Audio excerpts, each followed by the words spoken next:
feel sometimes that it's a session about the GDC, but it's the other way around. We want to take a look at what happened with the Global Digital Compact based on the PNIF framework that discusses, within other things, the fragmentation of coordination spaces. I'm joined today by an amazing set of speakers. Their names are all in the screen right now. I'll introduce them later. But I'll also say hello to my co-facilitators, Wim and Chitao, who is joining us remotely as well from London. And without further ado, I'll hand the floor to you, Wim. Thank you, and good morning to everyone. And no, she's there. No, I can say hi to Chital, or co-facilitator, waving to us from a very early hour in London. My name is Wim Deugezelle. I'm actually consultant with the IGF Secretariat and supporting this policy network. No, I can do it. Thank you. Policy networks are intersessional activities of the IGF. That means in the beginning of the year, the MAG decides on a number of topics where they want the community to work on during the months and the weeks before the IGF meeting. They come together, organize meetings, organize sessions, and then my role as a consultant with the Secretariat is to help supporting the work. The positive thing about intersessional activities is that we have a little bit more time to prepare for the IGF meeting. And as you will see, where we are today with the policy network is actually the result of 3 webinars we had during the year, where we discussed more or less the same questions, but in a way that they build up until the meeting today. And we hope to share some of the findings, show some of the input we received during those webinars, and share it with the audience, with the panel. And so, in a way, get new input, but also get the feedback and confirmation that that we understood things right. So the policy network on internet fragmentation is in its 3rd year already. It was started as an initiative suggested from the community, or as a follow-up on an existing initiative in the community that aims to raise awareness of actions and measures that risk to fragment the internet. The policy network itself wants to serve as a platform to foster a holistic and an inclusive discussion on fragmentation, and more important, how to avoid fragmentation of the internet.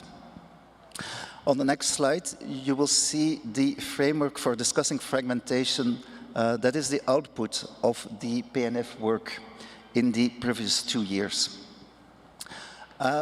Just take a minute, because we have been discussing this for 2 years. This framework is built on the input we get and the discussions we had with the community. And it's a little bit different than the normal approach you would take. Is we tried at the beginning, at the first meeting of the PNF 2 years ago or 3 years ago, to come up with a definition of what fragmentation is, what fragmentation is not. Very quickly, we ran into long discussions, discussions that were turning around, focusing just on that question, black, white, yes, no, what is fragmentation, what is not. And we had a feeling that we didn't move forward. Therefore, we came up with a framework that we can use to discuss fragmentation, a framework where we say, well, there are different views, different ideas on what is fragmentation or what could be fragmentation of the internet. And we put them, but we can somehow put them in different baskets. And that's why we came up with this framework where we say, based on the conversations we had, you can make a difference between fragmentation of the user experience from people using the internet, fragmentation of internet governance and coordination, and fragmentation of the internet's technical layer. As you will see, we don't see that as very fixed categories because there are the relations between all those baskets. Because there can be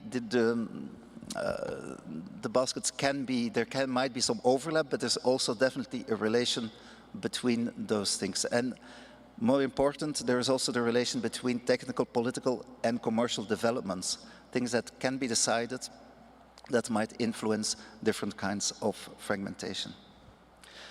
We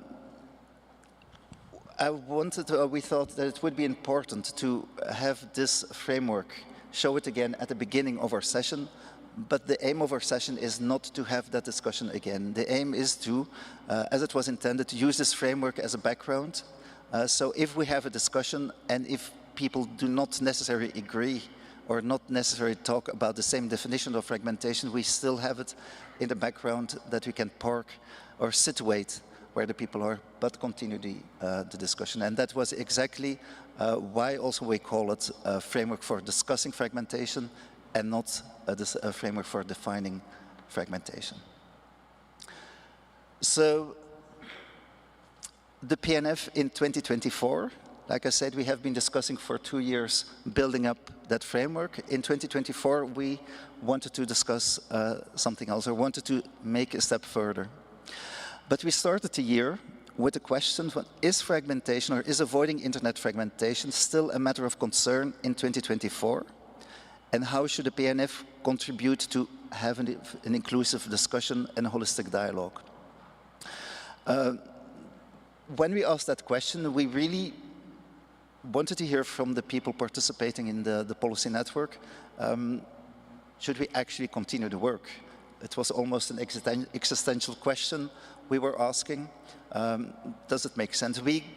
Because there were in documents, also UN documents that were published 2 years, 3 years before mention of fragmentation, but at that moment we were asking, is this still a topic on people's agenda?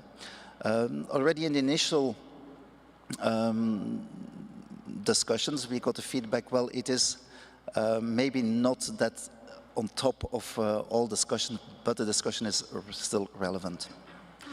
Then, of course, through the years, we had the Summit of the Future and the Global Digital Compact. And you will see on the next slide that there is a very interesting commitment that, let's call it accidentally, is exactly the same I would say job description the PNF was giving for itself, a commitment that the member states took. So that's how we end the year at this meeting, with having as one of the important questions we have, how should we understand the commitment that was taken by the GDC or in the GDC, and how can the PNF further contribute to this operationalization? It's in very small print, but I have it a little bit larger. So in the Global Digital Compact that was agreed in September, one of the commitments the member states take says, it's Article 29C, a commitment to promote international cooperation among all stakeholders to prevent, identify and address risks of fragmentation of the internet in a timely manner. I will leave it there, because that's exactly the point where we want to start the discussion, see how this relates to our work as a PNF, but also how we have to interpret and how we have to understand this commitment. But then I hand it over back to Bruna and the panelists to share their thoughts. Thank you. Thanks.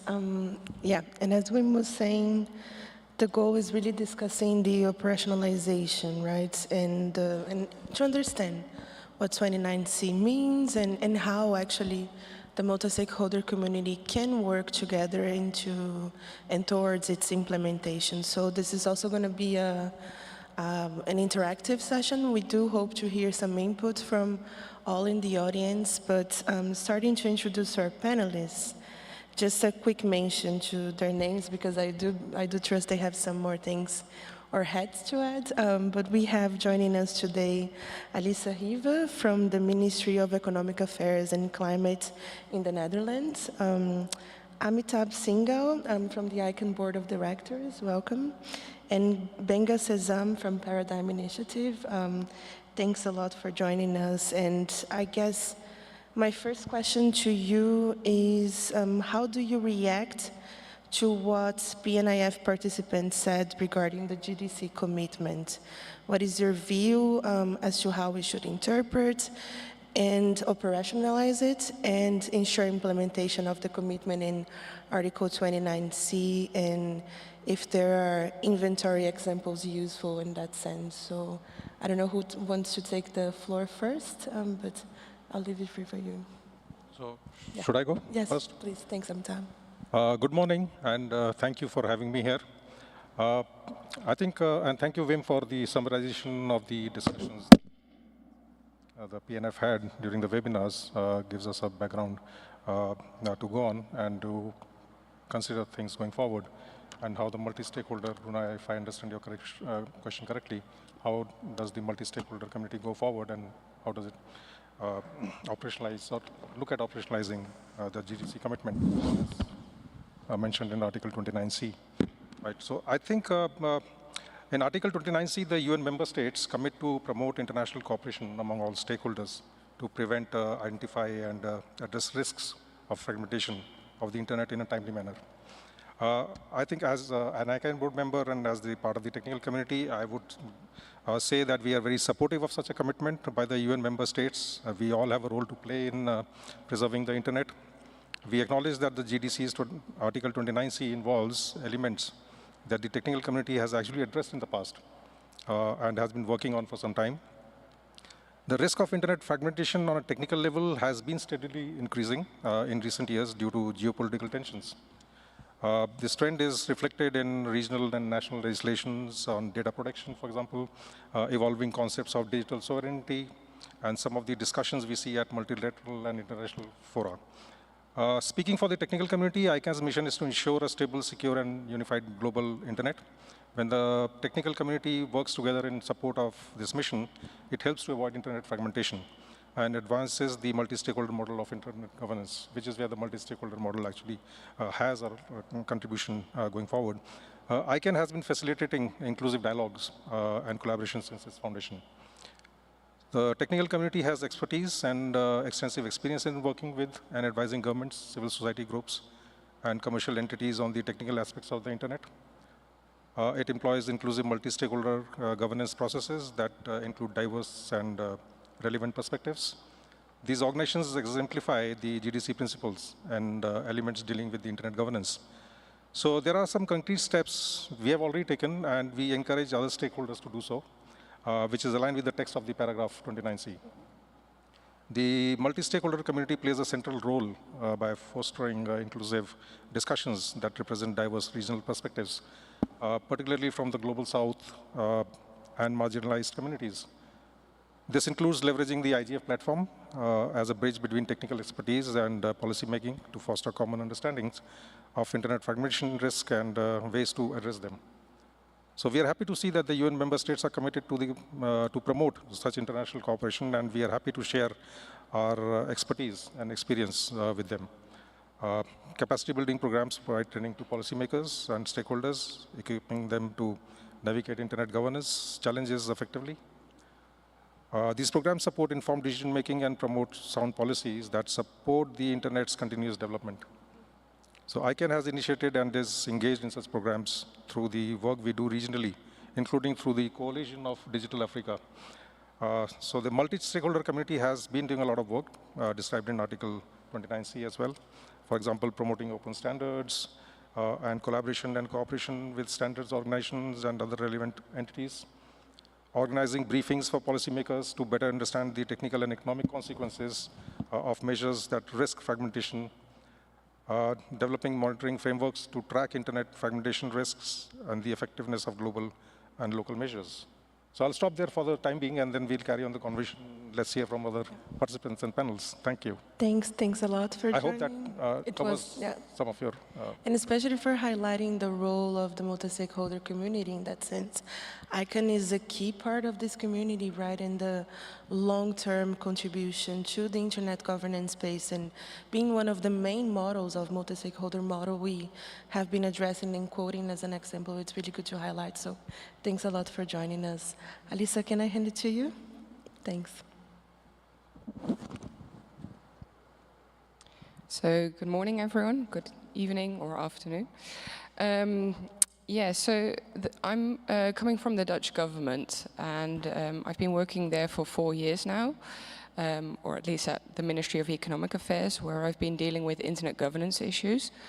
And the PNIF has also inspired us partly in our international cybersecurity strategy that was published last year. So in the Dutch international cybersecurity strategy, we mentioned internet fragmentation specifically, and we said that interference with the structure, management and administration of the internet jeopardizes global interoperability. We saw that if a country or a group of countries would no longer recognize the authority of multi-stakeholder organizations, we didn't mention any specifically, but well, to be specific here at least, I would definitely mention ICANN. Or if countries no longer recognize the importance of the multi-stakeholder model, we believe that this could lead to fragmentation to the core of the internet. And the Netherlands has always been very vocal on protecting the public core of the internet, which the cyber ambassador, Mr. Ernst Norman, spoke on a panel about this week. And so the internet fragmentation, not recognizing the multi-stakeholder model, it would lead to a coexistence of different internet systems, as we said, a free one and let me see, a free one and one that is more state-controlled. We think that such a split would significantly disrupt interstate communications and internet services, such as email or messaging apps. And that's obviously then on a different layer and more focusing on user experience. But if that fragmentation would become so deep, it could affect, as I said, the user experience. And another part that we don't touch upon very often is the possible economic effects of internet fragmentation, as if we could not email freely together anymore or not use the same messaging apps, we very much believe that that could have a significant effect on global trade. I think I'd like to leave it here, but we'll get back to the GDC article, so I'll touch upon that later. Thanks, Alisa. And also for, I think the fact that we have you here is also another proof of government's long-term commitment to the space and to digital cooperation, broadly speaking, right? And also to helping avoid internet fragmentation for that matter. So we do appreciate you joining, and we'll come back to you soon. Benga, I'll bring the question to you as well. Just as a reminder for everyone, since I asked it a couple of seconds ago, how do you react? The question is, how do you react to the PNIF participants' ideas around the GDC commitment, and what's your view as to how we should interpret it and operationalize it? Thanks.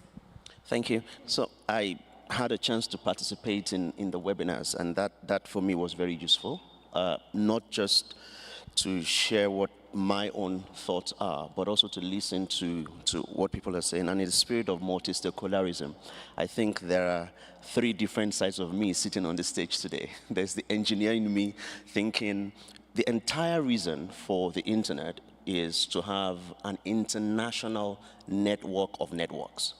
So if for any reason there is a threat to that, then what we then have is not the internet. In fact, when you fragment and create a national internet, it is not the internet. It is not an internet. And so I think the idea behind fragmenting and scaling to a level where you can have more control. And to be honest, there's a reason why 29D talks about shutdowns. One of the very likely things that would happen with a segmented, fragmented, and disconnected, in quotes, internet, is that you can flip the switch at any point in time.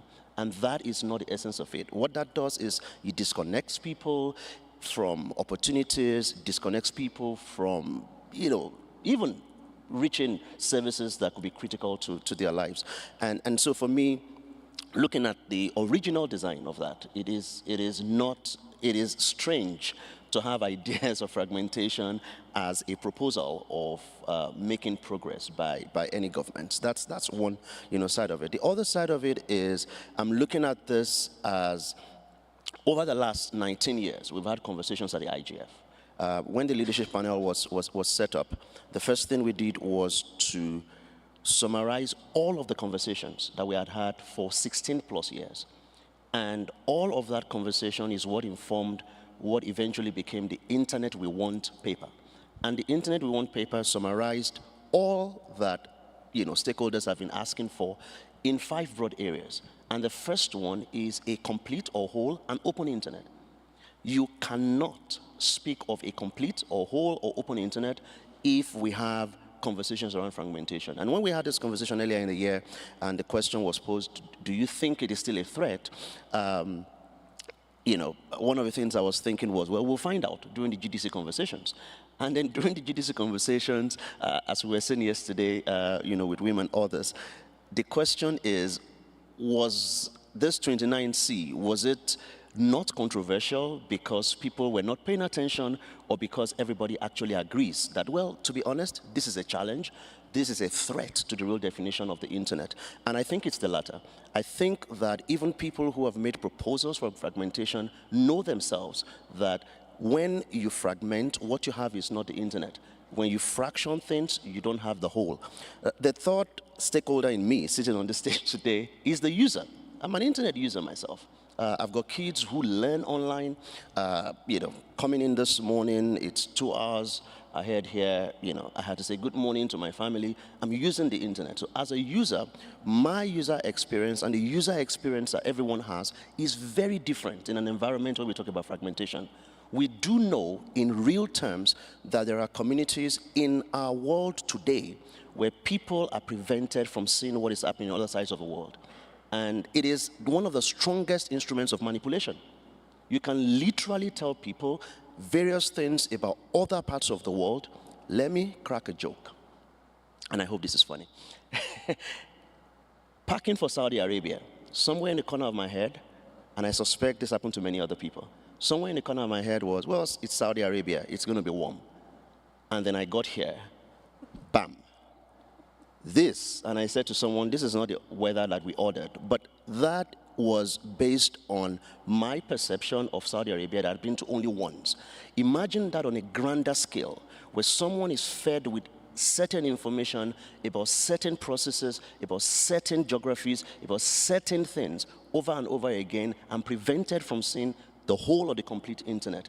That is dangerous. I'll stop there for now. Thank you very much, Benga. I think you answered a question we had for you guys. We promised there would be no surprises on the stage, but I think what we had in mind as you guys were doing your initial interventions is whether you had different perceptions what an unfragmented internet was. But maybe like going forward on that, I would maybe ask you guys, and I know you want to come back on the floor, Tab, but before you come in, I would just maybe ask you if you still think of that the initial idea of the internet is still valid, right? And I think the reason why we're asking that is not just because user experiences tend to be very different, but policymakers' approaches to the internet is also very different, right? Especially if you look at spaces like trust and safety or platform regulation, people tend to refer to Meta or Facebook platforms as the internet when we know there is a much broader aspect to the conversation than just that. So, but just food for thought, and I'll hand the floor back to you, Amitabh. Thank you for that question, Bruna. And I think I would take my cue from what Benga said about the network of networks. So we all know that, and I think it's important to understand what internet is and be very clear about when we talk about fragmentation, what is really the fragmentation. And you talked about technical fragmentation and other stuff. So let me just kind of get to that first and make it very clear as to what we think about what fragmentation is and whether it should be a concern now. So I think, as you rightly put, it's a transformative technology that has become such an integral part of our daily lives that we can go online and we expect it to work all the time. So a fragmented internet is not an internet and contradicts the technical community's perception of what an internet should be or a globally interoperable, single, open internet should be and is. Internet fragmentation occurs when the internet breaks down at the technical layer, right, resulting in a loss of interoperability among various networks. We know there are 70,000 plus networks, right, and any break between the two which are speaking the same language, that would be internet fragmentation. However, technically speaking, there is no internet fragmentation at that level. Okay, so let me qualify further. There are threats that undermine the interoperability of the internet. So for ICANN, avoiding internet fragmentation remains a critical concern, and therefore it closely monitors emerging risks that could potentially threaten or undermine and technically fragment the domain name system, that is the DNS. And you refer to emerging government legislations and stuff. So I'll come to that. So for example, there are technologies like alternative namespaces based on blockchain technologies.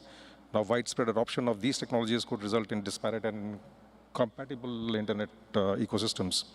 Further, increased consideration of restrictive national legislations, policies, and regulations attempting to assert digital sovereignty at the technical layer can undermine the seamless functionality of the internet. We have seen examples in certain regions where they are trying to control the root servers and stuff like that. I'm not going into details there, but those are the kind of risks that one has to keep track of. And these complicate efforts to sustain a unified network. So, for example, top-level domain names could stop resolving or resolve differently within the borders of a country, and that could be the result of some of these control mechanisms that are discussed at the national and government levels.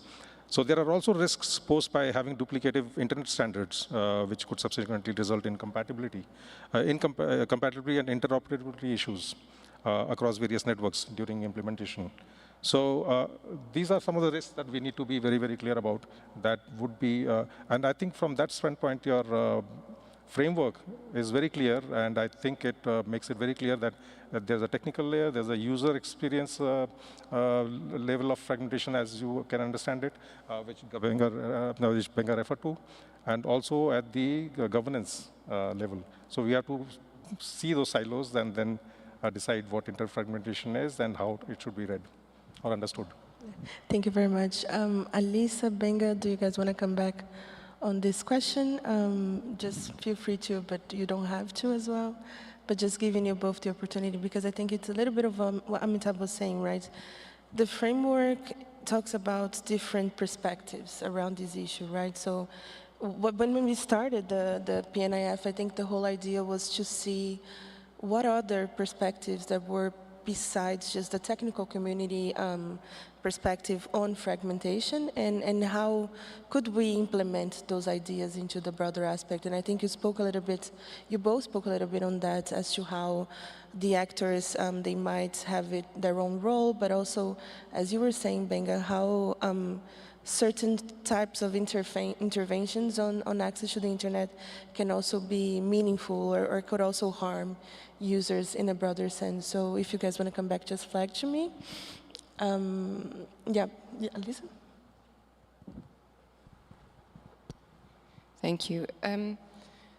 Well, maybe coming back to the Article 29C first. When it was negotiated in the GDC, if you look closely between the different, so there have been five versions of the GDC before the final one was published. This paragraph has not been changed. And I think that's what Gbenga was referring to. And just to clarify a bit more, if I honestly, I don't know if everyone agreed or if everyone just didn't care, but I hope to say that everyone agreed, because in the end, everyone has agreed with the GDC. And I think it's a very important international document now that we can use. Also, if we see countries, or mostly countries,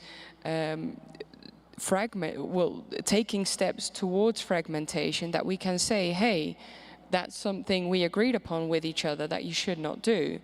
And maybe looking forward towards WSIS, I hope that maybe something of this could also be used for the WSIS action lines. Because the WSIS obviously focuses on connecting everyone to the internet. So the other way around, disconnecting, that's something we definitely do not want. And maybe 20 years ago, people were not thinking about this fragmented or disintegrating with the internet. And nowadays, I do still think it is an issue, and it's good that we're talking about it. And when we look at the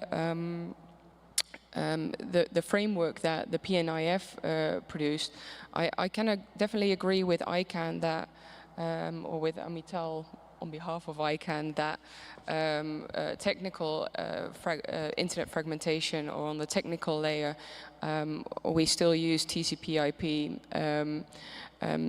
So in that sense, we're not fragmented, but definitely at a user experience, there is fragmentation. In some countries, you cannot use TikTok, you cannot use WhatsApp or other messaging apps, or any other app. And that definitely affects your internet experience. So yeah, I think it's an important article to have in the GDC, and I really commend the work of the PNIF on this. Yep. Thanks, Elisa, and thanks for mentioning the magic work for the week that is WSIS, right? And how does this all is going to play? How will this part play a role in WSIS? And I think the question in the room is also like, how do we promote better coordination between the GDC process and its implementation, and what's going to happen next year? But Beng, I know you also want to come in. Yes, thanks. I'm thinking of the three keywords in 29C again. The first is to prevent, identify, and then address the risks of fragmentation. And I think, those three words play various roles. But in terms of addressing the risk of fragmentation, one of the risks is that it is a direct attack on one of the major goals of inclusion, which is that we've given ourselves, and to be honest, we all agreed on this. It's too late for anyone to say, oh, I didn't agree. We set a target to say that by 2030, and yesterday I did put another date to it. The last day in 2030 is December 31, right? So by December 31, 2030, to connect everyone. If we say we want to connect everyone to a global internet, then any attempt, or as my colleagues in the university would say at the time, attempted attempt to work towards fragmentation or to do that will be a direct contradiction of what we have agreed on. And I think it's really important, while this, as we've both, mentioned, while this wasn't exactly one of the most popular phrases in all the various versions, it's one of those things that you look at all versions and you're like, oh, this one didn't change, but the others are changing in length and in words. even if it's not as popular, it is a direct message to everyone that we have agreed, literally, not to fragment.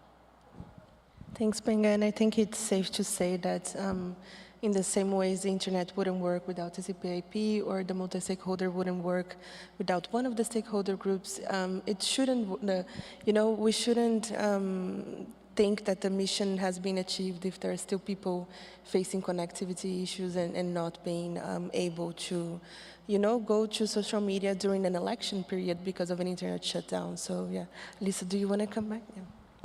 Yeah, very briefly. So when Gbenga mentioned addressing the risks of internet fragmentation being an important part of Article 29C, it made me think of something else we also actually mentioned in our international cybersecurity strategy in the Netherlands, is that we will commission a study that will focus on the risks of internet fragmentation, and specifically focusing on the political and technical dependencies, and on the economic implications of fragmentation. Because as I said in my opening statement, we really think that the economic effects is something that haven't been looked into that often. If one would fragment, what would be the cost of fragmenting?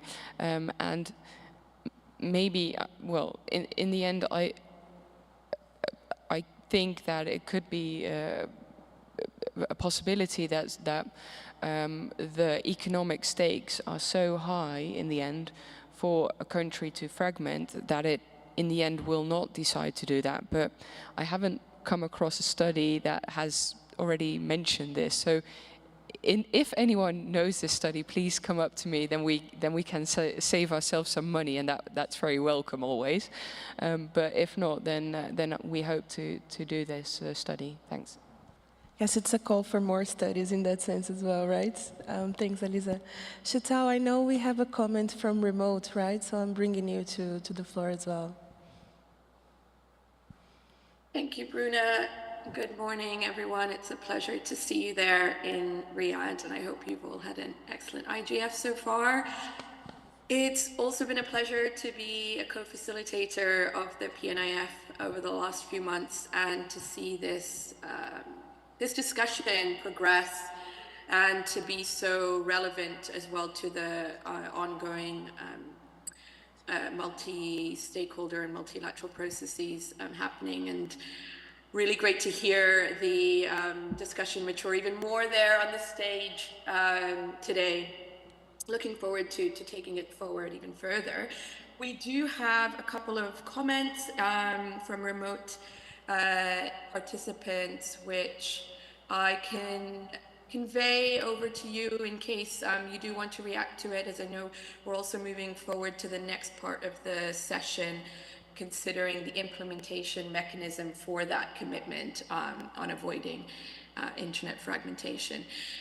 So we have input which states a multi-stakeholder approach to internet governance enables more voices to be heard, and coming together as a community amplifies our message. The importance of educating and raising awareness amongst communities about internet governance processes has been emphasized as a vital role, and the WSIS outcome of multi-stakeholder and intergovernmental internet governance marked a success. And then we have a response which says we need to examine if those among the unbalanced of the multilateral and lobbying actors influence the design and flow of the IGF sessions, so as to leave the multi-stakeholder participatory process as that of being an appearance only, where there are substantively different points of view.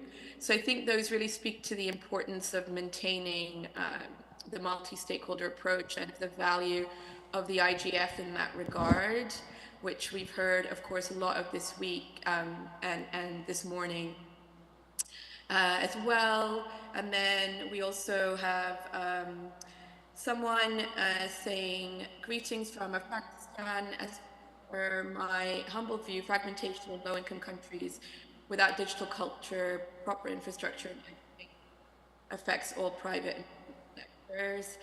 We have a question actually that's just come in about how building the digital divide How do we achieve the 100% connectivity by all in 2030? So I think that speaks to Benga's recent point about the fact that if we're moving towards the target of connecting everyone by 2030, as is a global commitment, that is directly in contradiction, of course, to fragmentation trends, and so it's very important to keep that in mind as well. Okay, so back to you on the stage, Bruna, and happy to come in later. Thank I you. hope that has complemented the discussions there. Thanks a lot, Chital. I would like to give the opportunity to the folks in the audience as well. If anyone would like to add a comment or a view as to how we should be operationalizing or implementing Article 29C. We have 2 microphones on both sides of the stage, the 2 podiums. So if anyone would like to comment, feel free to come to it and just add your thoughts. If not, then I think we're going to move on with the session, but just taking some time to see if anyone comes to the stage. But then that brings us to part 2 then, and hopefully folks in the audience can join in part 2. And my question to all of you is also, what are the opportunities to engage in future discussions, and how are you guys looking at yet another pivotal year, yet another inflection point that's going to be 25, and all of the implementation conversation around not just the GDC, but what might happen in this space as well. Don't know who wants to take the question first, but let's go with you, Benga. Thanks. You had me at 2025. I mean, it's probably going to be one of our most interesting, and I use the word interesting vaguely, years in terms of many conversations, WSIS Plus 20, renewal of the IGF mandate, hopefully making it permanent, and a lot of other conversations. But specifically on the opportunities we have, I had assumed in making a recommendation earlier that we would have about a year, between 2 IGFs. Now we have 6 months. And while that sounds like a short time, I think it is still possible, and this is my proposal, that now there's a global agreement on a conversation we've been having for a very long time. 29C is very clear. Prevent, identify, address risks. We have an opportunity to return to the next IGF with a report that speaks to the exact state and compares where we are at as at May or June 2025 and where we were by December 2024. Given that it's a short time, it may not have as much details as it would be if it was an entire year. But I think as a community, we need to start measuring, because if we don't measure, we will make assumptions, or we may not be able to grow what needs to grow or what needs to be reduced. So I think we have a unique opportunity of asking ourselves, what is the state of proposed fragmentation by various countries right now? And then we can compare in May, since we need some time to write the report and convert to PDF, in those 5 months, has anything changed? Have we, are we sliding towards less conversations? Are we sliding towards more people agreeing with 29C? And I think that is an opportunity. And one other thing we must do is to name names. And what I mean is the report should identify who is still talking about fragmentation. Because I think in naming names, in identifying who is talking about it, we can get the view of why they are talking about it. In fact, for all you care, they may not be thinking of it as fragmentation. And I say this from research that we have done at Paradigm Initiative, where we're talking to certain governments who had shut down the internet, and in their explanation, they absolutely had no idea. Well, to be honest, they did. But in their diplomatic responses, they, in quotes, had no idea what the risks were. They were doing this to protect the same people that we were asking them to respect their rights. And I think it's a very valid view to see, because then you can have a real conversation. Otherwise, we're going to be talking at ourselves. We're going to say no fragmentation. Someone is going to say it's not fragmentation. but we must have those difficult conversations. I mean, this is reality. Why are you intent on doing this? And is there another option? We've got all those principles of legality, necessity, proportionality. Is it legal? To be honest, right now it's not. Is it necessary? Let's have that conversation. And is it proportional? Is it worth disconnecting everyone, literally, just because you want to address something that could be addressed culturally or in another way? Thank you, Benga. And I think, just as a comment, as a comeback in that point, I think the observation or the, let's say, KPIs part on this conversation is really relevant, especially because when the GDC review comes up, we will also address, right, what's the stage of the commitments with 29C. So that's the point that's important. Sorry, Amita, please come in. I think I would underline what Benga said about continuing the conversation, which is very important going forward. And I think the PNF's role is very important here. I mean, it could actually help deepen the dialogue on the internet fragmentation with the IGF stakeholder community. The networks framework for discussing internet fragmentation provides a good foundation for the dialogue there. And you can build on these efforts by promoting inclusive participation, encouraging diverse perspectives. For example, ensuring that all relevant stakeholders are engaged in discussions to identify risks to fragmentation, as Benga said, and contribute meaningful suggestions on how to prevent it. You can also do something like facilitating multi-stakeholder exchanges, a knowledge exchange, for example, and by supporting policy coherence, because people have different understanding of what fragmentation is. So there's a certain amount of coherence that one can, bring about in terms of understanding what it is all about.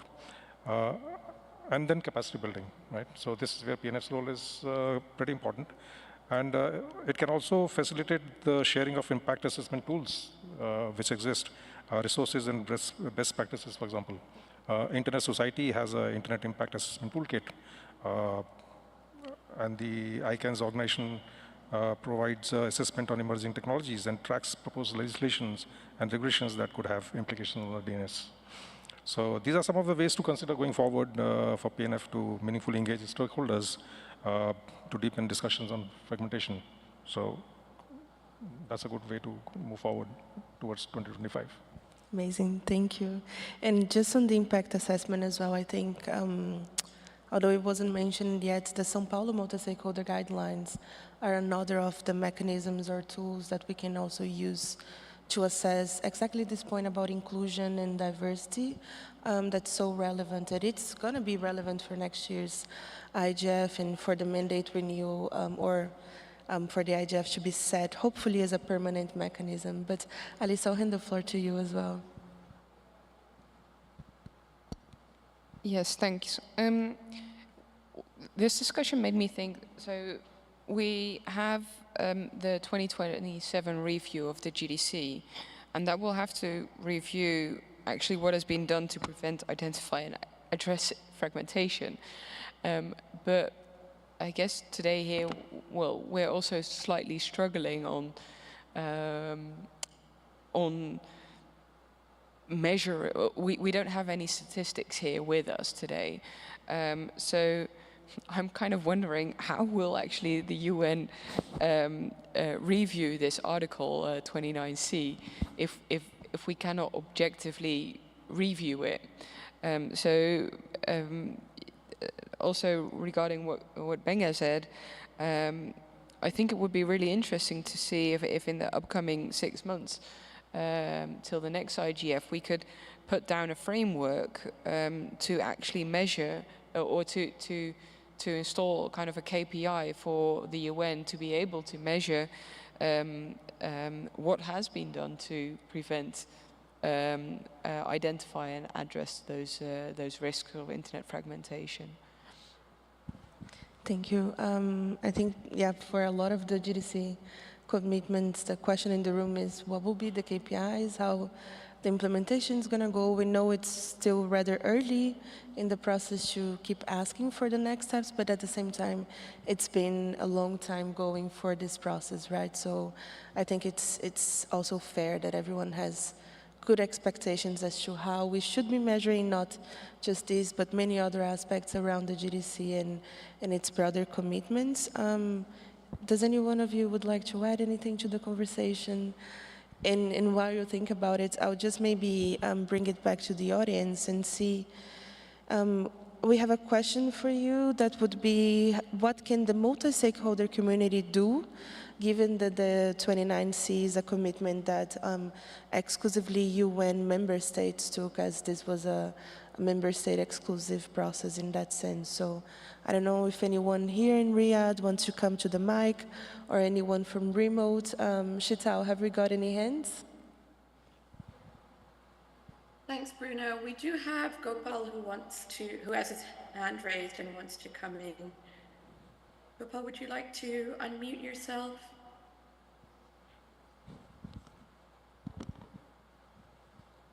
Okay, they might not be able to hear us, so we can go back to the room and see if that changes.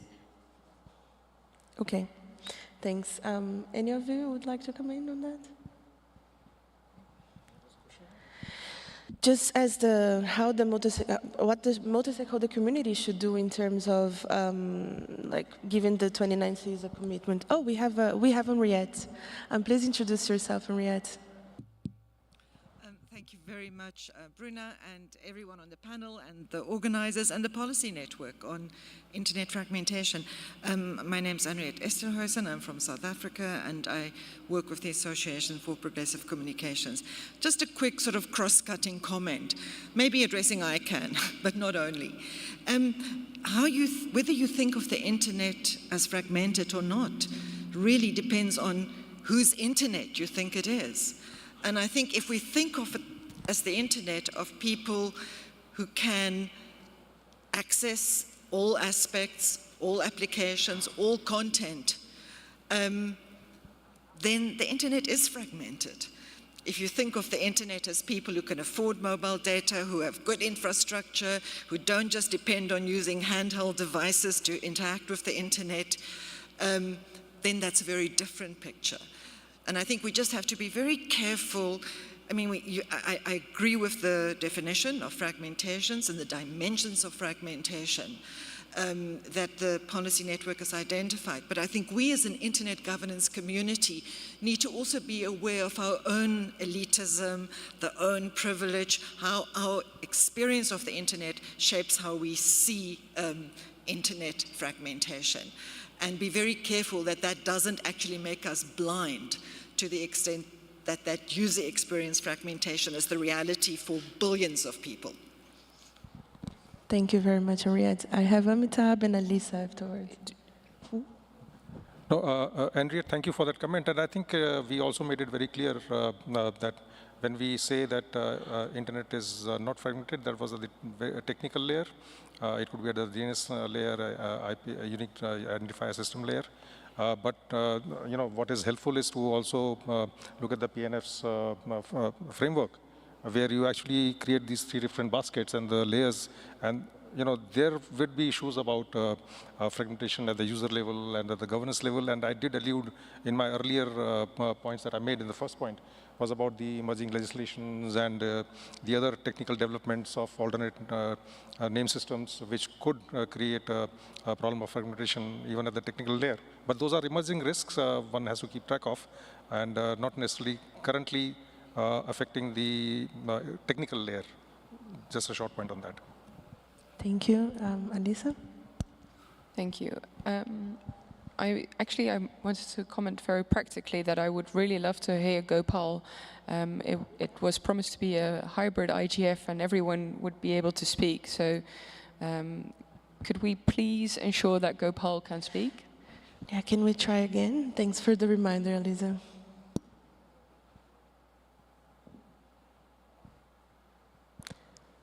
Am I audible?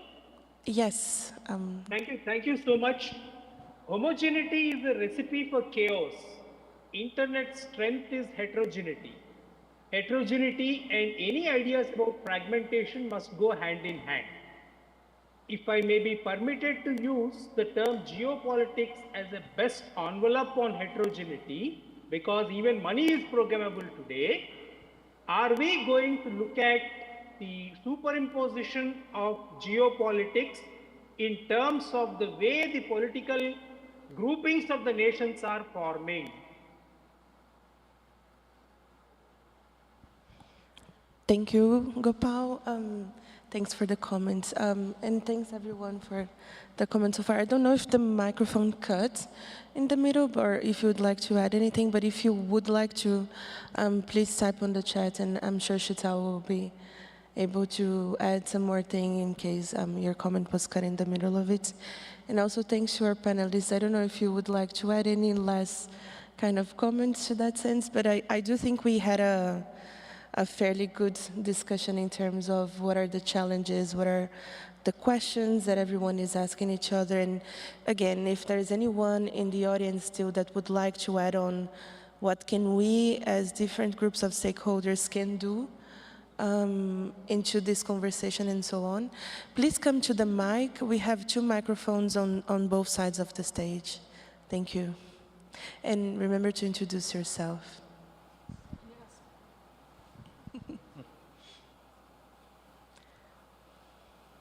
Assalamu alaikum.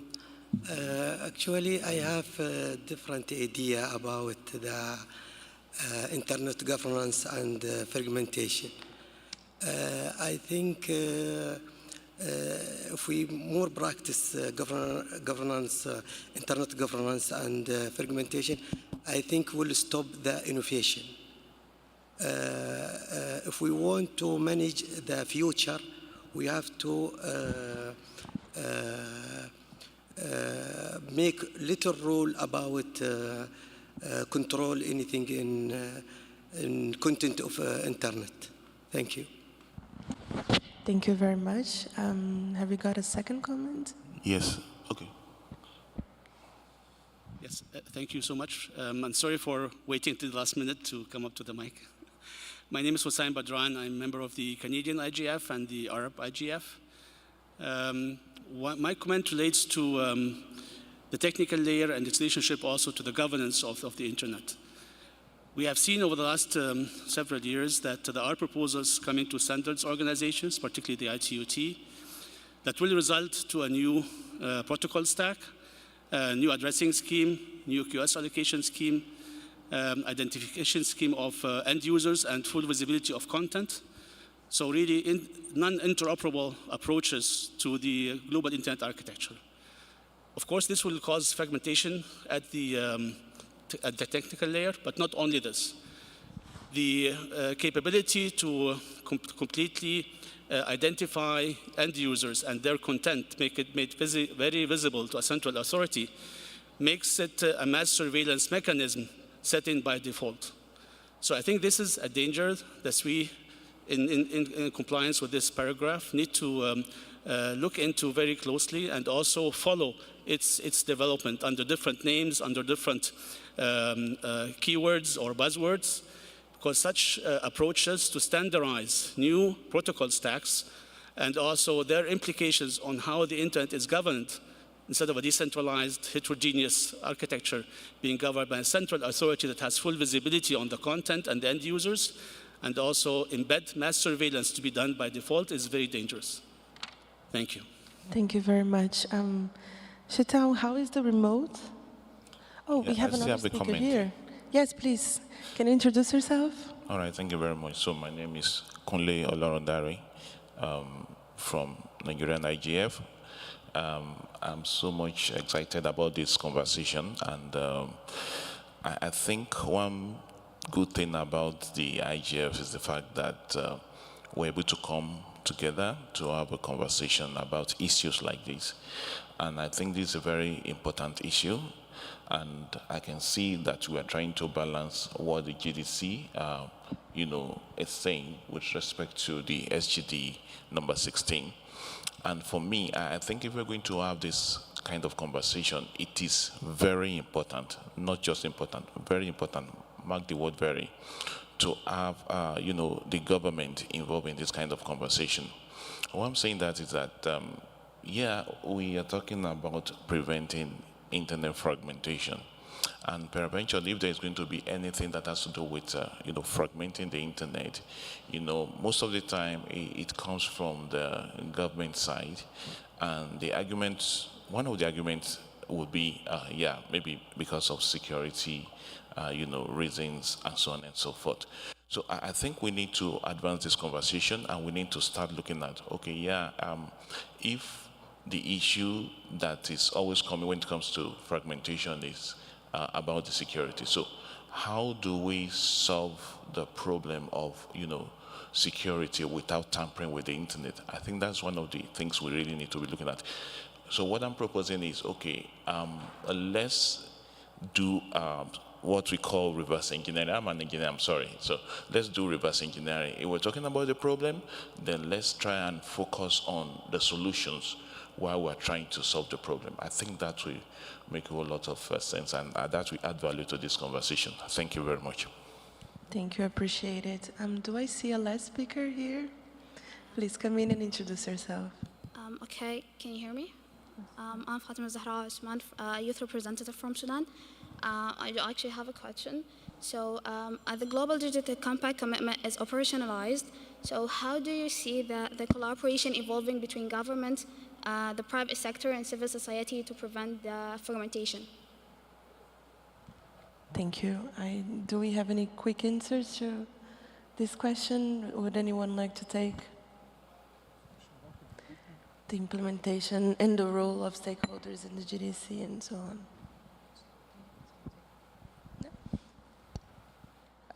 Sorry. Oh, sorry.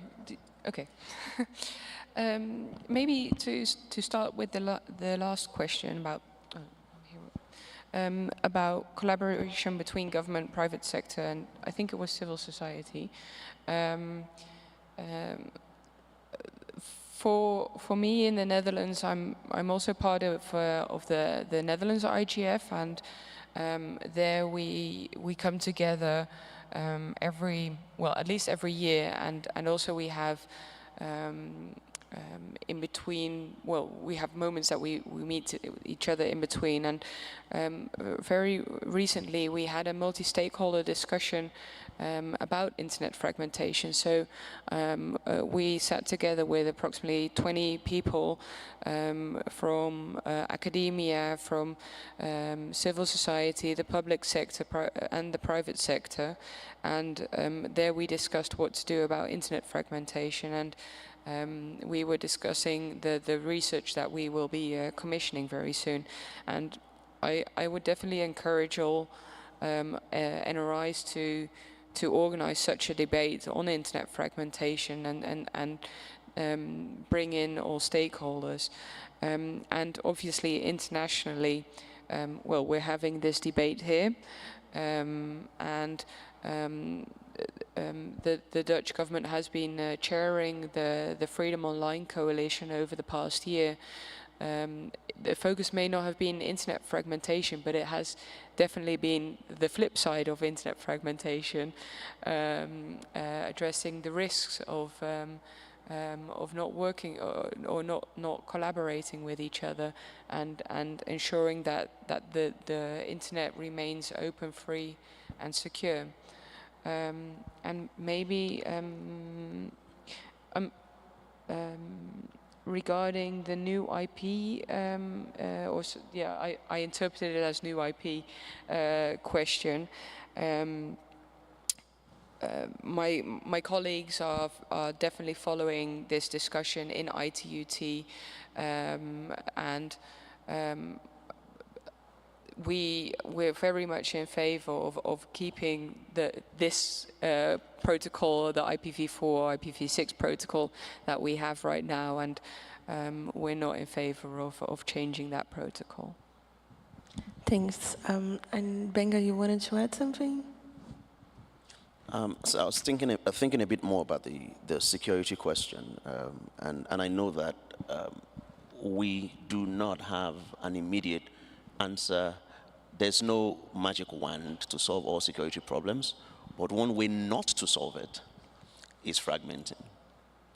Because to be honest, if you're trying to solve cross-border problems, because many of these problems are cross-border, you do not isolate networks, because when you do that, what you may be doing is you may be chasing things into the shadows, and I think that is even more, more dangerous. So while we do not have all the answers about how there are challenges, there are challenges with the internet, there are bad actors, but while we're looking at how communities can get better in identifying and isolating, while we're looking at community standards that will make people call out bad practices, we do not, and this is why I mentioned earlier, the three-part test. Is it legal?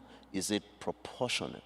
Is it necessary? I think that when you even apply the necessity test, fragmentation is not at all on the table of solutions when it comes to security. In fact, I think what we need is even more cooperation across silos. And speaking of across silos, the question about what is happening at the ITUT and the implications of that, I think increasingly in this year 2024, we saw a lot more interest by civil society in technical conversations. And I think we need a lot more of that, because it is one thing for you to suddenly find out that there is a change in the standards by the ISTARS, and then you on the ground as an advocate now need to start fighting with governments and say, hey, respect human rights. But instead of doing that, we could rewind a bit and participate in certain conversations, including technical standards. Yes, it's a bit complex because the conversations are not, the ITUT is not a multi-stakeholder, body. But increasingly we have governments who include civil society on their delegations so that you can have a complete view. And I think this is really important, and I will make this case very strongly again, that governments should remember that the mandate you have is to represent the people.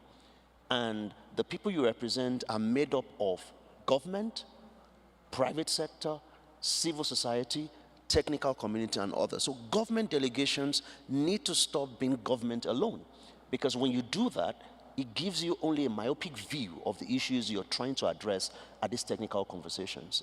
And I think one of the things we must see in 2025 is many more governments must include a wholesome perspective, because it is in your own interest.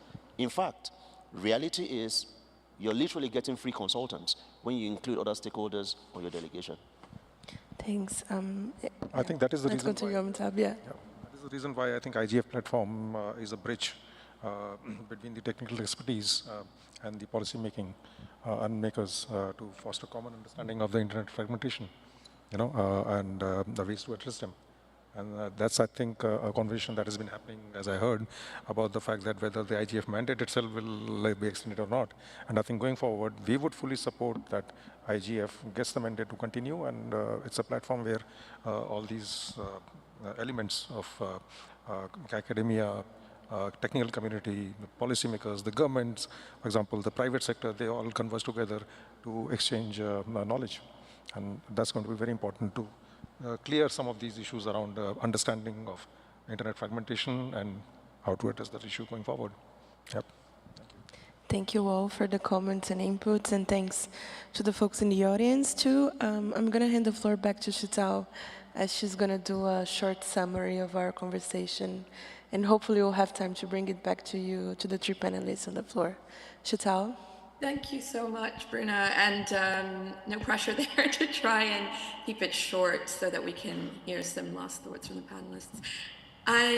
This has been, I think, a really great discussion building on what the webinars in the policy network already discussed. So what I've heard is a few key points, really reiterating the importance of the commitment in the compact of Article 29C, and the point was made regarding how much support and consensus there was on that commitment, which provides a really good basis for moving forward, but not just that commitment, it's also connected to others, like the target to everyone by 2050. And then another key set of points related to, sorry, I'm getting a bit of an echo. but I will continue. Related to the risks that we're seeing at the technical layer to the internet and to an unfragmented internet, but the very real and ongoing fragmentation of the user experience, and the importance of also realizing that there are risks by, for example, proposals for standards at the technical layer as well that really reinforce the importance of addressing this issue. And finally, we spoke quite a lot here about what the policy network can do and what the wider multi-stakeholder community can do, and the importance of 2025 in that regard as a key year. So we don't, as we often heard during the conversation, need to start from scratch. We have the policy networks framework as well to utilize to assess the state of fragmentation as we work towards the next IGF in 2025, but also the WSIS plus 20 review. We also had heard ideas of the importance of using the NRIs, national and regional IGFs, as a space for continued discussion on the topic. So I hope that was helpful. Simply a very important article and a strong basis. There continue to not only be risks, but real lived experiences of fragmentation, lots of opportunities to address this, and a role for the IGF and for the policy network within that. So back to you, Bruna, and to the panelists. Thank you very much. Maybe just as a closing remark, I'll ask the three of you to share with us probably either one takeaway from this discussion or perhaps a dream or a wish for next year as we go into WSIS plus 20 review, we go into new discussions around the IGF mandate renewal, and many of those things around the GDC implementation still unanswered, but hopefully will be a year of answers in a lot of ways. So if each of you could share with us either a dream or a takeaway based on this conversation, I would be very happy to hear. I think just to summarize from whatever we have discussed, going back to the webinars and what the participants had said at the time, I think what comes out to me clearly is we need more collaboration, we need to strengthen capacities, we need to ensure accountability. Stakeholders can contribute to meaningful discussions during the WSIS 20 review and beyond. So this is all going to be very, very useful in our efforts to maintain a resilient, interoperable and globally connected internet. And that is aligned with the commitment of the UN member states, also as outlined in 29C. Thank you. Alisa? Well, you asked different questions. What would be my dream? Well, my dream would very easily be that we wouldn't have to have this discussion on internet fragmentation, and everyone would perfectly be fine with this internet that we have. But more realistically, a takeaway for me is that the research that we want to do as governments, as Dutch government, we really should do, and that the need to start measuring internet fragmentation is more necessary than ever. Benga? Thanks, Alisa. Two dreams. First, I can already see in my hands the report from the PNI. I'm flipping through the report, and June 2025, that's a dream. My second dream is a truly multi-stakeholder conversation on this, where delegations at technical conversations learn from ICANN multi-stakeholder model, the IGF multi-stakeholder model, and truly get the best of all aspects of our society when we have these conversations. Thanks, and thanks for dreaming high as well. It's important in these days. Thanks for everyone that was with us in the room or remotely. Thanks to our panelists.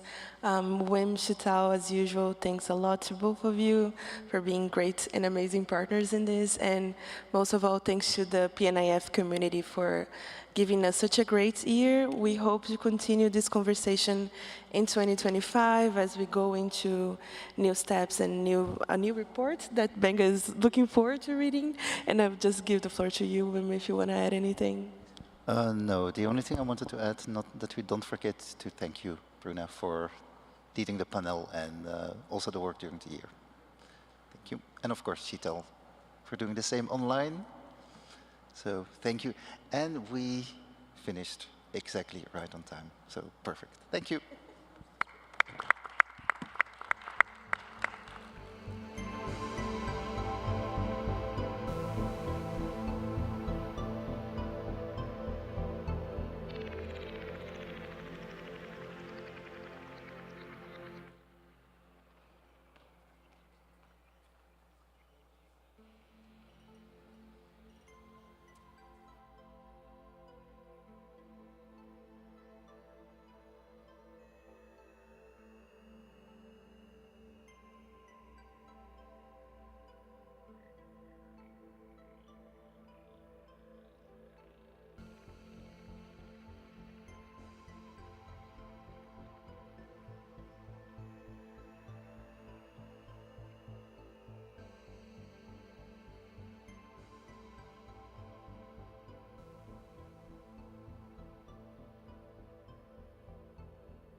Internet Governance.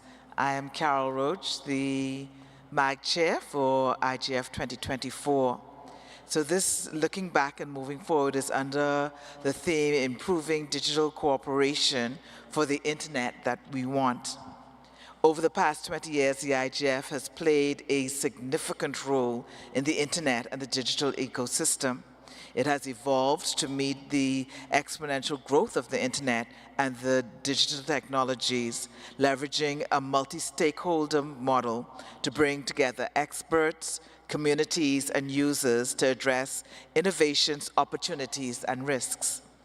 With this in mind, the session today will focus on the IGF's role in the Global Digital Compact, implementation in the context of the WSIS Plus 20 review, as well as enhancing the IGF presence in the WSIS architecture and IGF institutional improvements ahead of the WSIS Plus 20 review process. So joining me on stage and online, we have Tamia Sutu, who's the Global Digital Policy Lead for the International Chamber of Commerce. We have Valeria Bendecourt, Internet Governance Lead, Association for Progressive Communications, or APC.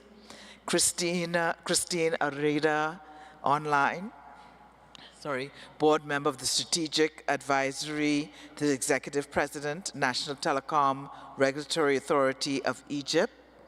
And we have Curtis Lindquist, President and CEO, Internet Corporation for Assigned Names and Numbers, ICANN. And my co-moderator is Benga Sassan, Executive Director of Paradigm Initiative. Welcome, everybody. So we're going to jump straight into it, and my first question goes to Tamia. How did the IGF contribute to the 20-year implementation of the WSIS action lines, and what are the substantive contributions the IGF, mainly its reports, intersessional work, can bring to the GDC as we move into its implementation and look towards the WSIS Plus 20 review and beyond? It's a big question, but I know you can handle that. Thank you very much, Carol, and good morning, everyone.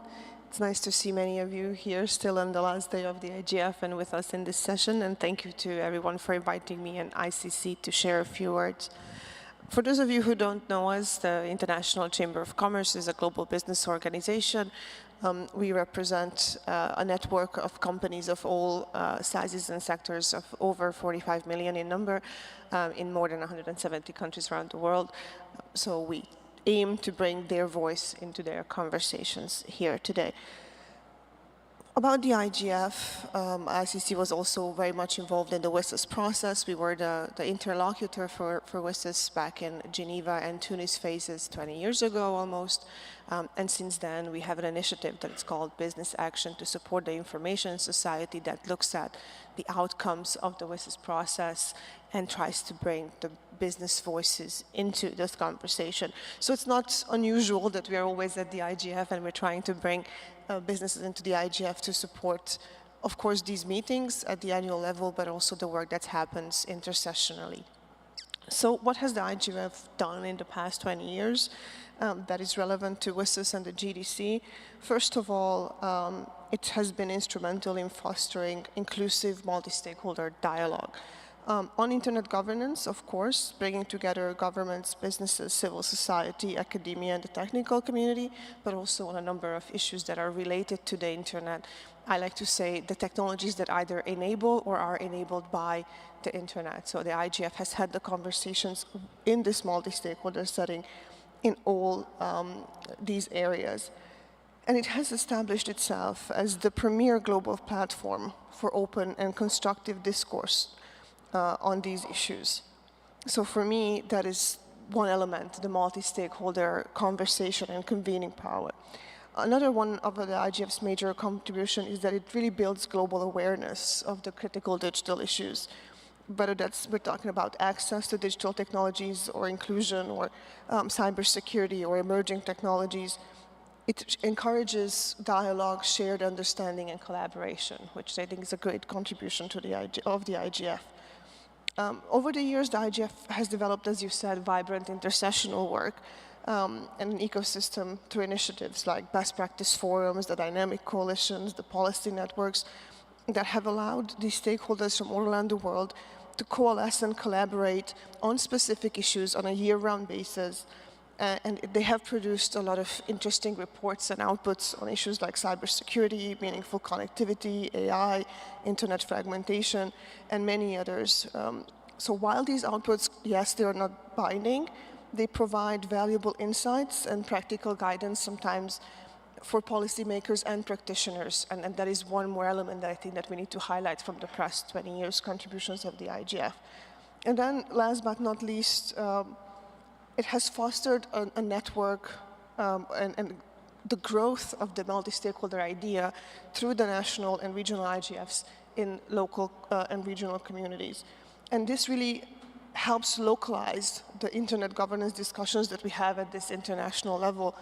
The NRIs really bring diverse stakeholders into the conversation to ensure that the regional priorities and voices are fed into the global debates, while also driving grassroots engagement on the digital issues that are pressing for a particular time and place. So these developments altogether have been instrumental in identifying some actionable solutions and fostering alignment across sectors and regions, and therefore enabling a more cohesive approach to implementing the WSIS action lines, and I think should be leveraged to channel the voice of the multi-stakeholder community in the review process of the WSIS, but of course also very relevant for the GDC. As we consider the implementation of the Global Digital Compact, the IGF can really serve as a foundational resource, in my opinion, that capitalizes on this unique convening power that the IGF has to share insights and expertise that reflect the realities and aspirations of the multi-stakeholder community, and to exchange best practices and forge partnerships to foster and further the GDC implementation. It really is that unique forum that brings us all together, where we can discuss, okay, what have you done on GDC? What am I doing? How do we move that forward? And make sure that that voice of the community is really part of the discussions around how to implement the GDC as well. And last but not least, I think the IGF's convening power can also help maintain momentum for these, both the WSIS plus 20 review and the GDC. We tend to think of them as a moment in time, but I think the IGF has the power to carry that momentum further for the years to come, and offer space for dialogue and monitoring and accountability on what we've committed ourselves to, whether that's the WSIS action lines, whether that's the GDC, or perhaps bringing the two together. So I'll leave it at that and turn it back to you, Carol. Thank you, Tamia.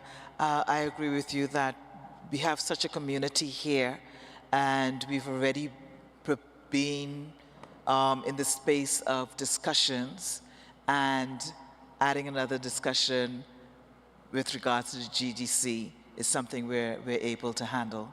You're quite right. Thank you.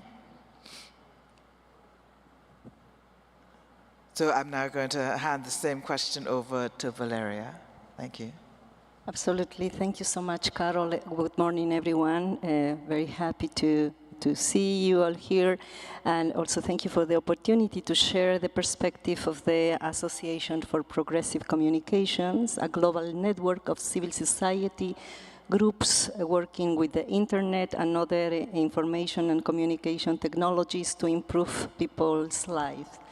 The Internet Governance Forum has been for years a platform for debate and for dialogue of public policy issues that cut across multiple action lines of the WSIS. It complements both the WSIS forum's role in monitoring progress regarding the WSIS action lines, and also the CSTD, which serves as a forum for intergovernmental discussions.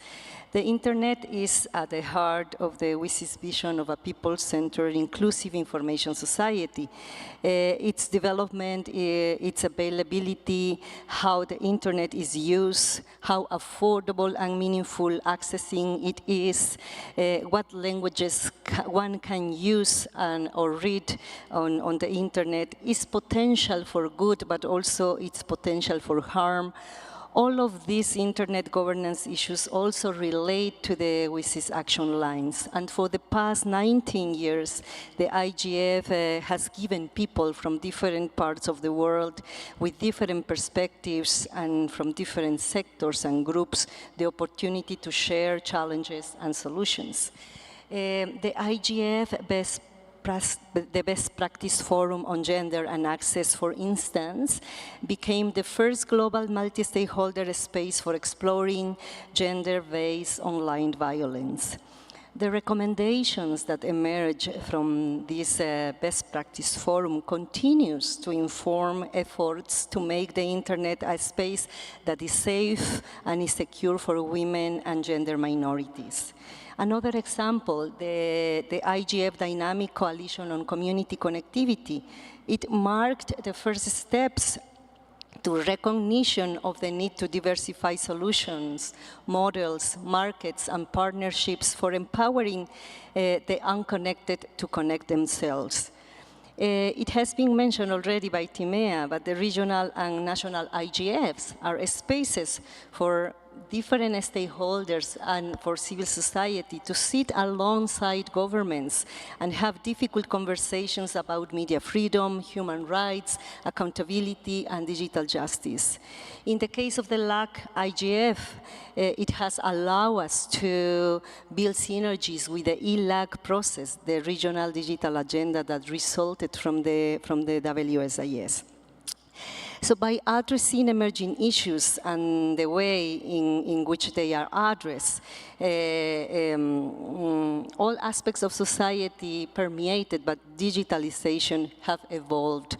And obviously the Global Digital Compact updates the framework for shaping our digital future and proposes a set of shared principles and commitments for a more collaborative digital future. In that sense, it complements well the WSIS framework, and both should be integrated.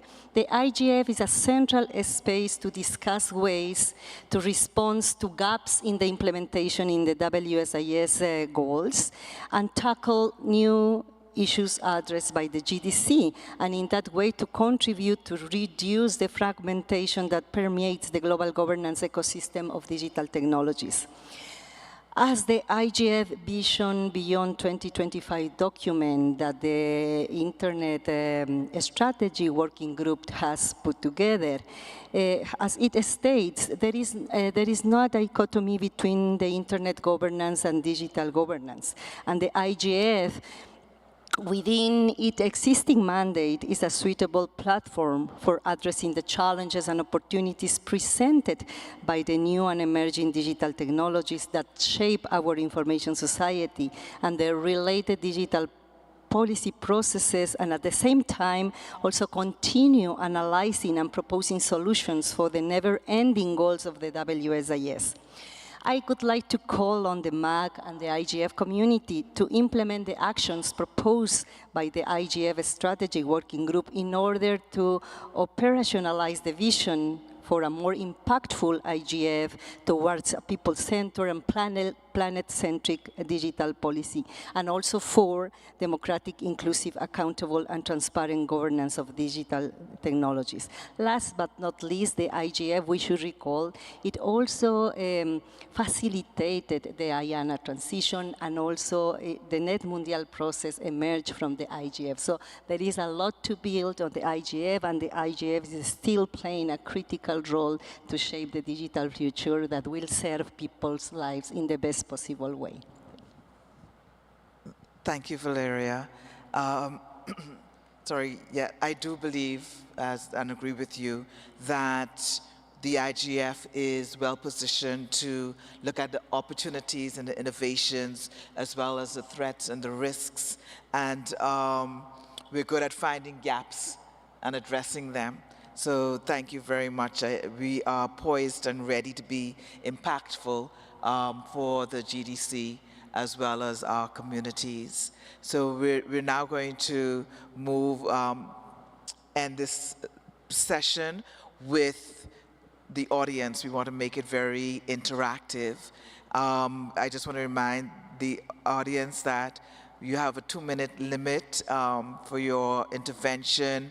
Please, this is not the time for advertising. Let's just try to stick with the topics. I'm going to ask Jorge Cancino from Ofcom to start us off with his thoughts. Jorge, you want to take the mic? Oh, you're on this side. Welcome. So, hello, do you hear me okay? Good. I don't see you very well, but I hope you hear me. I'm hearing myself, so it must be working. So thanks for giving me this opportunity. I'm Jorge Cancio from the Swiss government. I have to confess, I was in Tunis almost 20 years ago when we agreed on the WSIS second phase, the Tunis Agenda for the Information Society. So I was part of that process. And if we look back, it's not only 20-year-old documents that we agreed on. We agreed on a vision of a people-centered, development-focused, human-based, human rights-based information society. What is a digital society? And we also agreed on means to make that happen with the so-called action lines, where the different agencies from the UN and also many other stakeholders would work towards that vision. We also agreed on some governance structures. The WSIS action lines would be discussed every year in what became the WSIS Forum. Member states would look into the progress in the Commission for Science and Technology for Development, and we would have the most creative kid on the block, the IGF, to look into emerging topics and have digital governance discussions. So as everything that becomes reality, it hasn't been perfect. Many things have been imperfect, but we have achieved a lot. Many hundreds or thousands of millions of dollars have been spent in implementing those action lines. Many thousands of hours have been spent in discussing, in exchanging, in networking. So there's something that became reality from the ideas that were discussed in 2003 and 2005.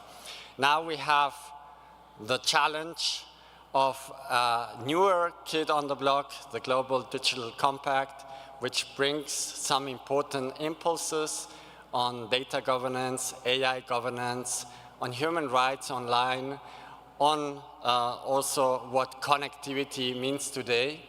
And we have to look how do we implement that, those new goals. And we think that if we look at the wider WSIS family, so the architecture I mentioned before, where the IGF is a part of it, we have good means to do that, but we need a serious discussion amongst all of ourselves, being able to find a positive sum game in these discussions during the so-called WSIS Plus 20 review to see how this architecture, including the IGF, can deliver on a more fairer digital present and future that addresses the needs of everybody, be it on the global north or the global south. So I think we have a good basis. We have to try to strive for consensus, for common grounds, not being too much attached to flags or to words with many connotations, but really work towards an inclusive, multi-stakeholder collaboration amongst everyone. So I hope this discussion helps in this, as 7 years ago, the IGF helped in bringing about the beginning of the Global Digital Compact process by recommending that the Secretary General should start discussion at the highest international level on the future of digital cooperation. Thank you. Thank you, Jorge.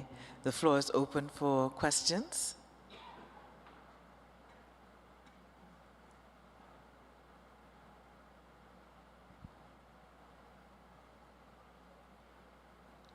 You can just make your way down. Introduce yourself, please. Go ahead. I'm Kim from the Telecommunication Regulator Cambodia. Just a quick question, connect from the previous panel to this panel. My question to all the panelists is, how can we connect from the internet fragmentation to the internet governance? That's my short question. Thank you.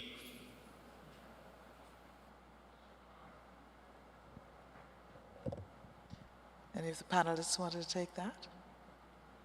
There are no more questions. I'm happy to. Okay. Sorry, can you repeat the question again, please?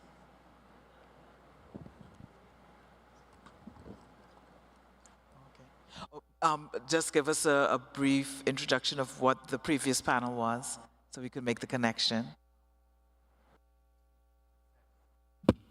Okay. In the previous panels, we heard a lot about the internet fragmentation, the cause and effects, and we did not really hear much about how to fix it. But so in this panel is about the internet governance. So what I want to hear is, how can the panel in this discussion, how can the panelists in this discussion connect from the internet fragmentation to the internet governance? So it seems like, how can we fix the internet fragmentation by using the internet governance? That's how I can emphasize to my question. I hope that all panelists clear with what I want to ask. Is it okay with that or not really?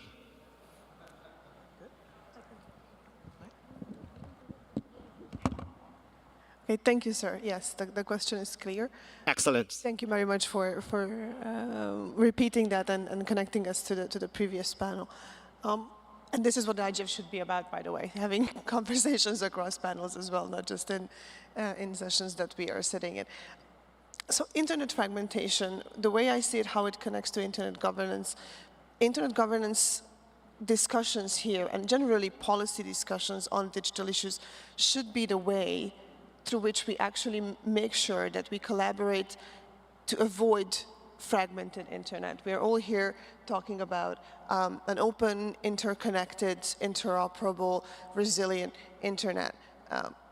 If we approach these issues, the issues of the internet or the issues on the internet in silos, or we try to fix them in our own bubbles, in our national context or regional context or in our own stakeholder groups, we are already creating fragmentation.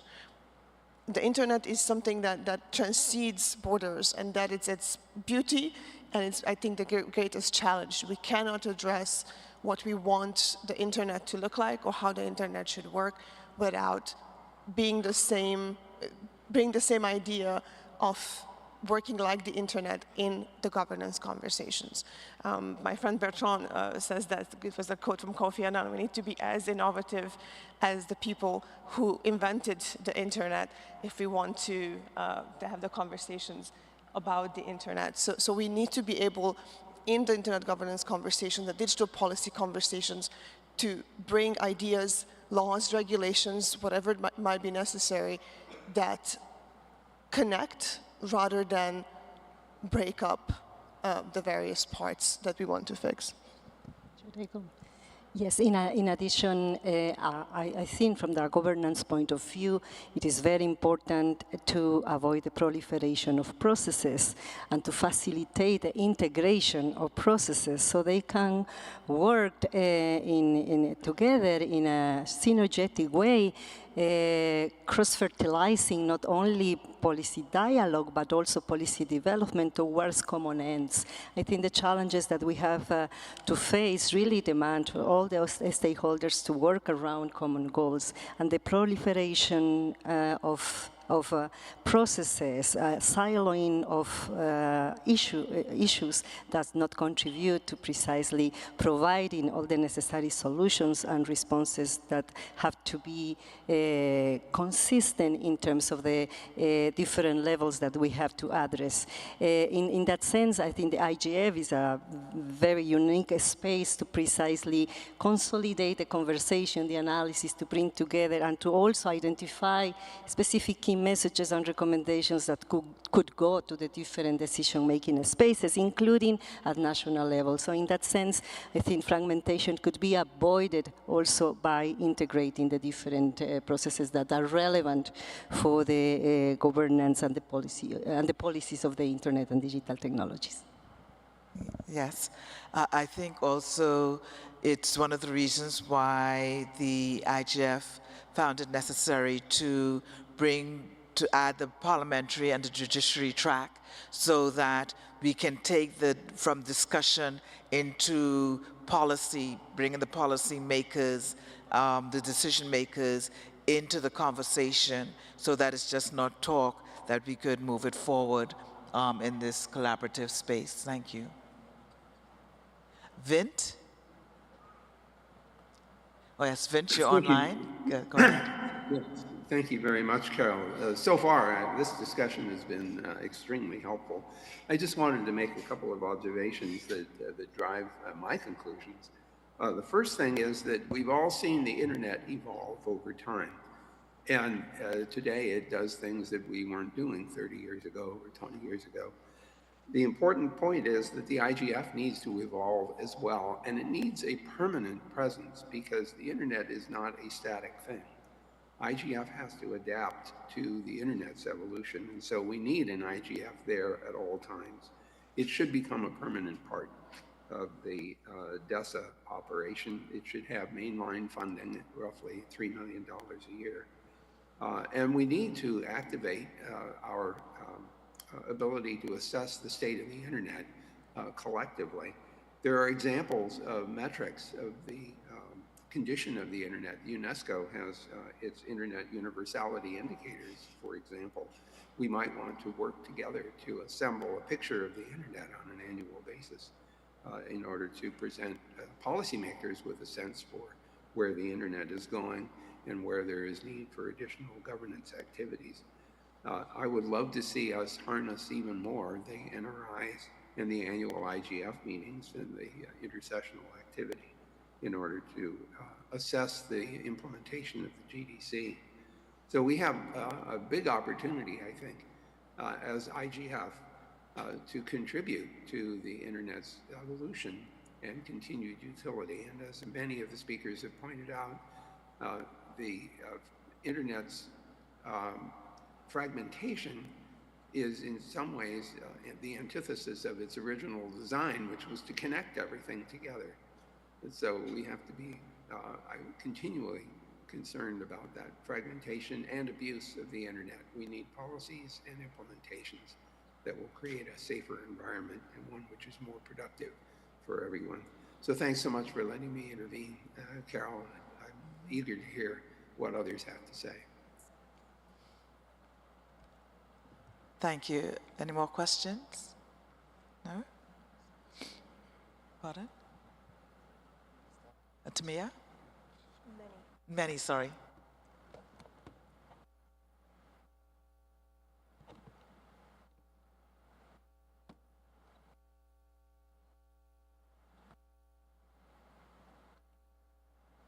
Can we have the podium mic, please?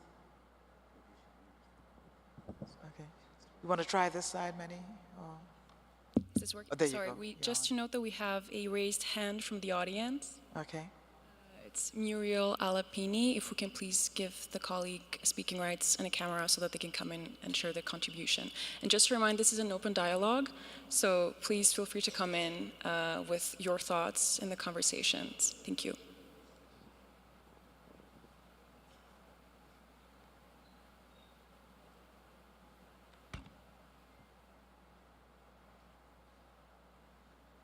Somebody online needs a mic open.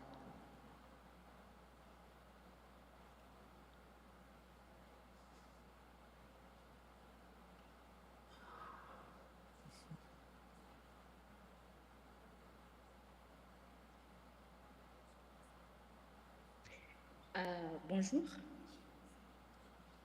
Hello, everybody.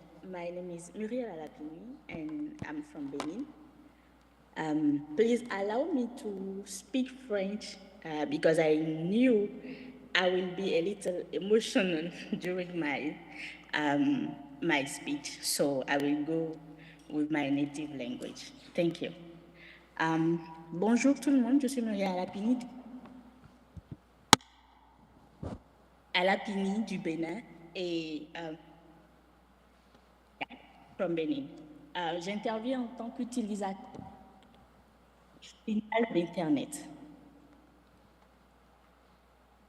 Et j'aimerais remercier toutes les personnes qui sont présentes aujourd'hui physiquement et en ligne qui nous permettent d'avoir Internet et de faire tout ce que nous pouvons faire aujourd'hui. En Afrique, Internet est venu nous trouver et aujourd'hui, grâce au FGI, vous n'avez pas idée de la quantité de personnes qui apprennent tous les jours, qui utilisent Internet, ce qui leur permet de changer leur vie, ce qui leur permet d'avoir une nouvelle perspective sur ce que le monde est. Le nombre de personnes aujourd'hui qui s'impliquent dans des associations relatives à la gouvernance Internet et à tout ce qui va avec. Nous sommes en train d'arriver à un point culminant pour le FGI et j'aimerais vous demander, à vous tous décideurs, à vous tous représentants des différentes parties prenantes de la gouvernance Internet, de bien vouloir voir aujourd'hui l'humanité qui, avec Internet, ne font qu'un et penser au rôle que les associations jouent, penser au rôle que le FGI joue, parce qu'aujourd'hui, grâce au FGI, vous avez des gouvernements en Afrique qui s'intéressent à la gouvernance Internet, ce qui n'était pas le cas il y a quelques années. Vous avez des enfants, vous avez des étudiants, vous avez des jeunes, tout le monde aujourd'hui s'implique dans ce travail collaboratif-là. Alors, mon plaidoyer, mon appel, à part les mots, à part les discussions diplomatiques, prenez en compte, s'il vous plaît, le fait que l'humanité aujourd'hui dépend de cet outil-là qui a été mis en place et du travail également des NRI, c'est-à-dire des associations sur le terrain qui emmènent de nouvelles couches de la population à s'intéresser à ces questions-là, en dépit de tous les mots, fragmentation, division, en dépit de tous ces mots. Vous avez aujourd'hui des personnes qu'on n'aurait pas imaginées qui s'intéressent à Internet et à tout ce qui va avec. Bien sûr, rien ne peut être parfait, comme l'a dit Jorge, mais nous avons besoin d'actions palpables qui permettent la continuité et la pérennité de ce travail que vous avez commencé et que nous espérons améliorer et probablement aussi vous rendre fiers parce qu'il y aura de nouvelles personnes qui apportent leur contribution à ce que vous faites déjà. Je vous remercie. Merci beaucoup. Thank you. Timia or Valeria, you'd want to add to the comment? No? Yes, thank you very much for your observations. And the national and regional IGFs are doing tremendous work on the ground, and that is why we can see a lot of movement and improvements, as well as the DCs, the dynamic coalitions. We have a question on the floor. السلام عليكم. بتكلم بالعربي. Yes, go ahead. أنا المهندسة هيفاء شوكات، سفيرة السلام والنوايا الحسنة من اليمن. في بلد اليمن تعاني من أسوأ أزمة إنسانية في القرن، وكذلك ساهم الإنترنت في حجز العديد من النساء. في رأيكم ما هو السؤال؟ في رأيكم ما هو الإجراء الصحيح لحماية المحتجزات والمختطفين والمدافعين عن حقوق الإنسان في وضع الإنترنت، فالأغلبية تعرض للاحتجاز بسبب آرائه. والشيء الآخر، لماذا لا تقوم المنظمات الدولية الكبيرة بتعزيز وجود الإنترنت في دول مثل اليمن وأفريقيا وغيرها من الدول التي تعاني من عدم وجود معلومات كافية عن أهمية الإنترنت وحوكمة الإنترنت، وكيف يمكننا حماية بياناتنا وكذلك حماية أنفسنا في الإنترنت؟ شكرا لكم. Thank you. Very good question there. Valeria or Tamia?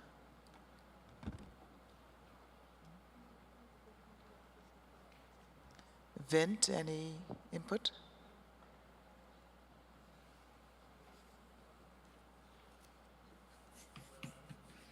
I think the question, if I've understood the question correctly, how do we deal with the inequities that appear, especially in the internet environment for various groups, women, for example, children and others.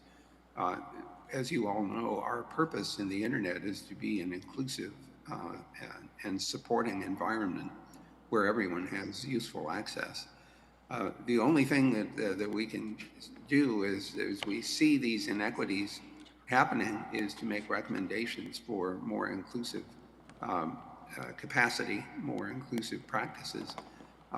Perhaps the best way we can do that is to give examples where these problems have been addressed successfully and to explain what went into those solutions. Some of these problems are not technical. They're social, they're economic, they're cultural.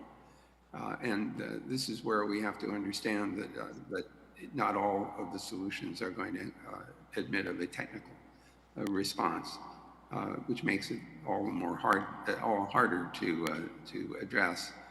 But recognizing that these solutions require a variety of different responses across social, technical, and economic spheres, I think is an important first step. Thanks, Vint. A question from the floor.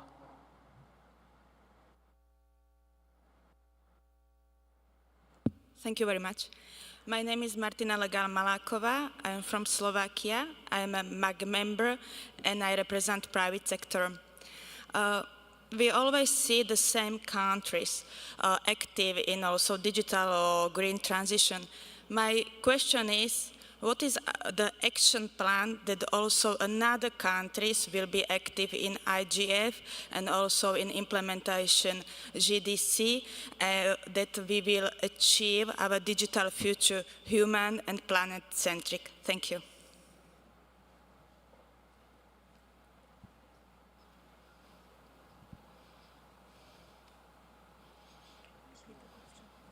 Okay.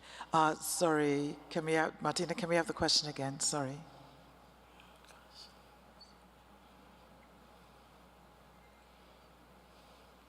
Sorry.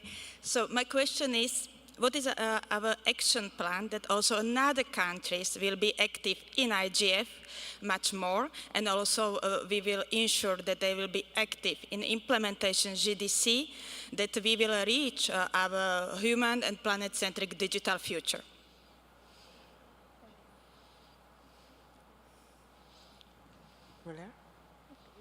Just a brief response to that. As I was saying, I think the vision that the IGF is crafting for the future of the IGF also includes a set of suggested actions for the IGF community to be able to precisely shed some light in relation to how to refresh the role of the different stakeholders towards that that type of digital future. So I think I could call on also again to the IGF community and the MAC to put in action some of those recommendations that I think will put us in the right track towards integrating processes and tackling the challenges that we have.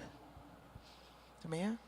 And I think also we need to work closer with the community that the IGF has built through the national and regional networks, but also just to all of us individuals, try and connect the conversations that we have here at the IGF on the international level to the realities that matter to those countries and the stakeholders in those countries. So it's not just becomes an ivory tower of IGF conversations, but that they actually are connected to the realities. Not everything will be relevant or relevant in the same way to everybody, but I think we need to do a better job in translating what our work here means to those who are working on the ground. We cannot see the podium from up the stage here from the right, but I understand there's people on the right side.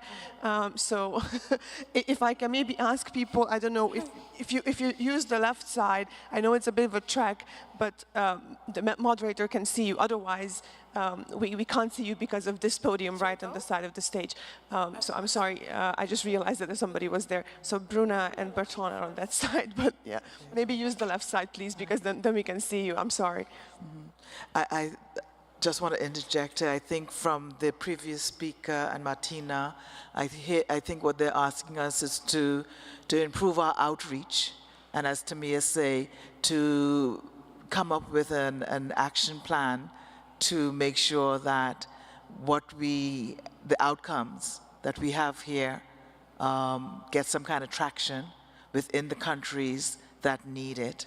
So I think outreach, a better outreach program is required. I don't know who got to the stage first. Okay, everybody's moved to this side. So go ahead, speaker on the floor. Go ahead on the floor. Mic on the floor, please. It's on. It's on. Okay. Thank you very much, the chair, for giving me the floor. My name is Mary Uduma. I'm from Nigeria. I coordinate the West Africa Internet Governance Forum. I'm part of the Africa Internet Governance Forum, and I have been part of the WISIS from 2005 in Tunis. The IGF has progressed. We have seen participants from government and private sector, and now we are including the parliamentarians and the judiciary. My question is, when and where will the multi-stakeholder process and the multilateral process have a handshake? Will it be the implementation of the GDC? We need that handshake. We need it to be smooth enough for us to speak from the same angle and read from the same page. Vince, you can answer this question. Thank you.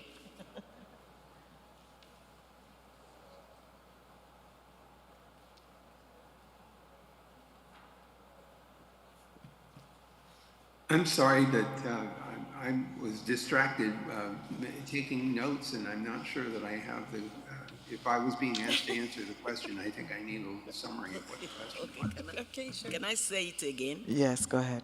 I'm asking, when and where will the multi-stakeholder process, which the IGF is, and the multilateral process, which the government, okay, where and when will it shake hand? Will have a handshake? When will it smoothing out? Yeah. And is the GDC implementation, will it help to do this? That's what I'm asking you. Yeah, that's a wonderful formulation. Thank you for the summary and for the question. You know, I think part of the answer is right here. This is where the multilateral and the multi-stakeholder process should come together. Remember, multi-stakeholder includes government. And as Carol has pointed out, we've created tracks that include jurists and legislators and regulators to participate in the conversations. And I think you'll also notice that some of the other parts of the internet infrastructure, think about ICANN and its governmental advisory committee, we have places where these kinds of connections can be made. Even in the technical community, the Internet Engineering Task Force has government representatives showing up to consider technical matters. So your point, which I'd like to emphasize, is that we should be looking for places where the governments and the rest of the multiple stakeholders can work together. And IGF is certainly one of them, which is why I think this should become a permanent part of the UN landscape.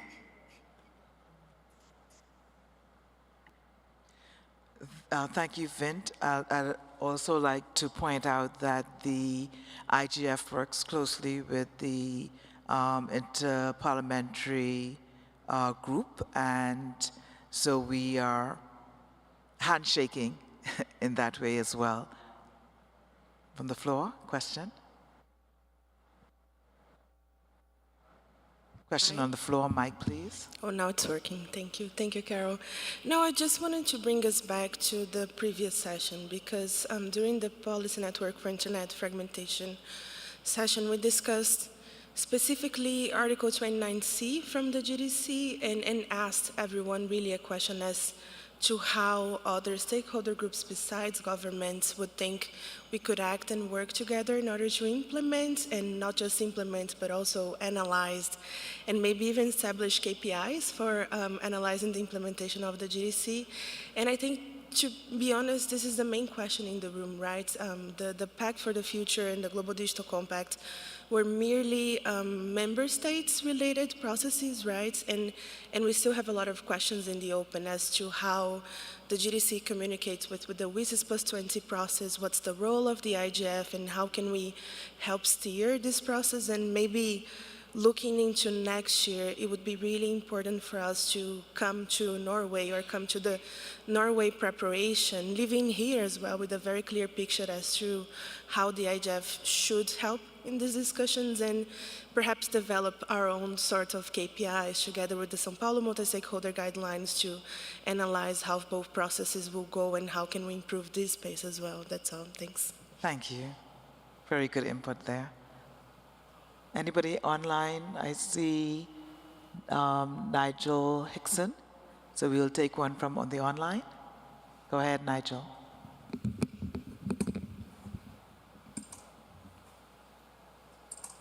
Yeah, yes, and good morning. I hope you can hear me. Clearly. Thank you. I wish I was there with you. I'm Nigel Hickson. I work for the Department of Science, Innovation and Technology on internet governance issues, and I think this has been a really inspiring discussion.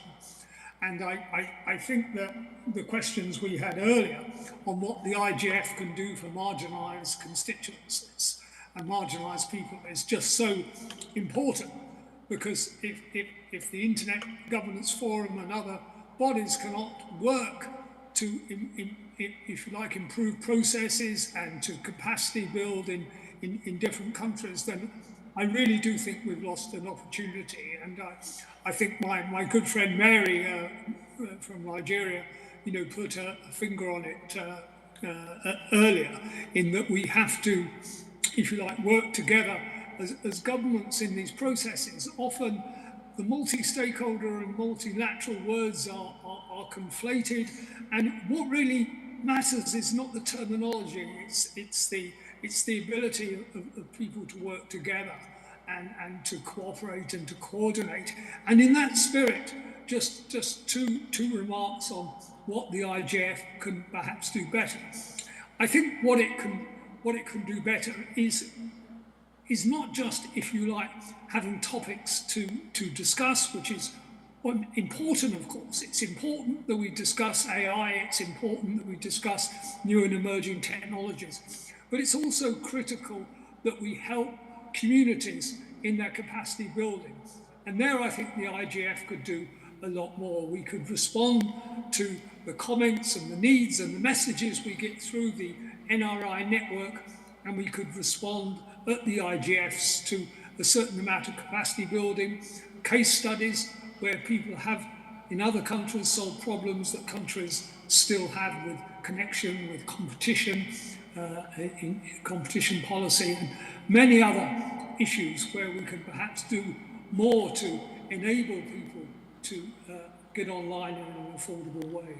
So I do think there's more we can do, and we look forward, of course, to the mandate being renewed of the IGF, which will give it new spirit, which will give it new dynamic to work on these critical issues. So thanks for this panel. It was really great. Carol, you're an inspiration, as always.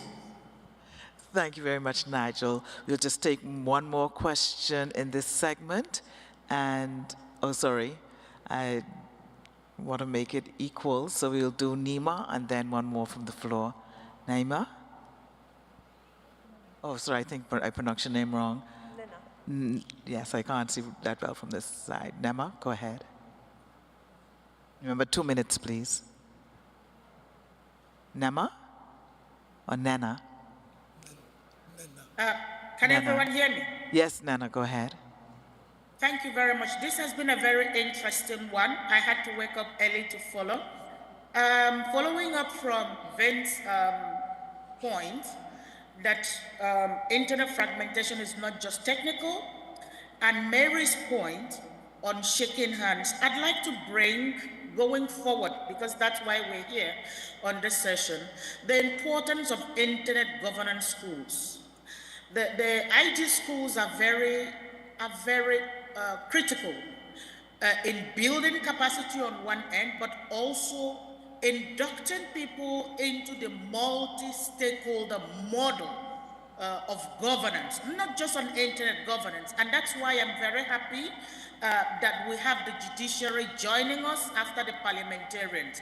I believe that for those of us who are faculty, we have seen that those stakeholders, individuals from whatever stakeholder group they've come from, who've gone through the internet governance schools, are more holistic in their approach. We've been in this for, I think the IG schools have been around for 12, 15 years, and I believe that there is a generation from the internet governance schools, from the Diplo graduates who are now the decision makers. And I'd like to put it on our table that as we renew the mandate, and by the way, I applaud the support of the UK government to have this as a permanent mandate. I believe that while we either renew or make it permanent, that we pay close attention to the schools, because this is where the national and regional initiatives actually come together. The schools are born by NRIs. The schools help induct people into the multi-stakeholder framework. The schools help us to raise holistic stakeholders into this, and they are more engaged because they're coming through the right way. So I just want to lay this on our tables, pay homage to all of those who've been from the WSIS era, but encourage the newer generation like Muriel and the younger ones who come after us. So there is the Vincent's generation, there is the Nena generation, there's the Muriel generation. And I believe that as we work together to build more, the schools are critical. And like Mandela says, education is still the strongest weapon we have for development. And it implies in the IG section that educating IG schools may be our greatest weapon to ensuring multi-stakeholder and a united global digital community. My name is Nenna. I come from the internet, and it's been an honor following every step of the way from here in Abidjan. Merci beaucoup. Thank you very much, Nena. We'll have one last question from the floor. We do have another segment to get into, another exciting one. So, last question from the floor. Thank you. Thank you. And thank you for making this a real interactive session. And apologies for my martini voice, which is a strange thing to have in Saudi Arabia. My name is Bertrand Lachapelle. I'm the Executive Director of the Internet and Jurisdiction Policy Network. Like Jorge, I was in the WSIS when people who were extremely innovative, including Nitin Desai, and Marcus Kummer, created the innovation that is the IGF on which we continue to run. The IGF has developed added innovations as well, and one of the most important is the creation of the national and regional IGFs, which came up bottom up the way they should be. The key problem we have today is that the IGF is caught in a catch-22 situation. It doesn't have the resources to fulfill all its potential, and it cannot get the resources unless it charts a vision of what it wants to achieve and what is the potential it wants to accomplish. We have the WSIS plus 20 review process. And what I'm going to say is not the only thing that we should discuss at the WSIS plus 20 review. There are many other topics, and Jorge mentioned them among the others. But there's one thing that we should definitely put on the agenda as quickly as possible, is beyond the prolongation or the permanent nature of the mandate or the existence of the IGF. We need to seriously discuss the revision of its mandate and the improvement of its institutional structure. I do not know how to do it. I may have ideas, others may have ideas. We will have to discuss this during that period. But the suggestion I'm making is that we ask and we collectively launch a consultation to all the national and regional IGFs in the perspective of the IGF in Norway in June next year and beyond, to ask at least to all of them this question, maybe others, but this question: how do you see the improvements, the new mandate for the IGF, how to improve its institutional structure, and most importantly, how should we discuss this? Should we have a new WIGIG? Should we have another group? Should we have something more than all the reviews that have already been made? But this question of the new mandate is more important than just the question of reconduction. Thank you. Thank you. This is a very good opportunity to invite persons to go onto the IGF website and to review the vision document that the working group on strategy produced and the MAG has given a nod to, and it gives an outline to much of what was said just now with regards to a way forward. And with that, I'm going to hand over to Benga. It's all yours, sir. Thank you, Carol, and thank you, Timia. Thank you, Valeria. I think that was a good one. Now we, of course, I would say thank you to Christine. Christine is with us online. Thank you for being patient. But the first conversation then feeds into the second. And thanks, Curtis, for being patient. Now we will move to have a conversation on two specific areas. One is how do we enhance the IGF within the WSIS architecture, and the other, which a few people had actually, hinted on as we were getting comments and questions, is on the institutional improvement of the IGF. We're talking about a renewal of the mandate, making it permanent, but what will that look like institutionally? And so I have two questions for both Christine and Curtis. And these two questions, you could decide to answer just one, or take one of the questions, or both. And the first is, how does the IGF currently fit into the structure of implementing the WSIS outcomes? And what role should the IGF play as we approach WSIS plus 20 review and beyond? That's the first question. And the second is, taking into account all the contributions of the IGF over the last 19 years from all stakeholders, and the role of the IGF within the UN ecosystem, what do you consider the key priorities that we should focus on strengthening the IGF in terms of institutional and other areas? I guess we can start with Christine, whose mic is already ready to go. Thank you very much. Can you hear me well? Yes. Okay, great. Maybe I should start my intervention by congratulating the Kingdom of Saudi Arabia for such a successful and great IGF. Even if I'm participating online, it's obvious and clear, and I'm really proud that the IGF is again in the Arab region. Also, let me say that I very much appreciate the opportunity to join this session, and I really thank the MAG for organizing this timely discussion on the future of the IGF and how to continue to empower its role in the digital governance space. I think I need to begin, like all the other people who talked in the session before me, to acknowledge the long-standing contribution the IGF has had to the internet governance space. It has evolved into this unique platform that we all cherish because it is providing open dialogue for everyone on equal footing. But not only that, it's also this space where emerging policy challenges have arisen in a bottom-up manner and are being analyzed, discussed in a multi-stakeholder setup, and where in-depth policy options are developed and put forward to the wider community. I think we all appreciate that very much, and I've been long enough in there to see that as well.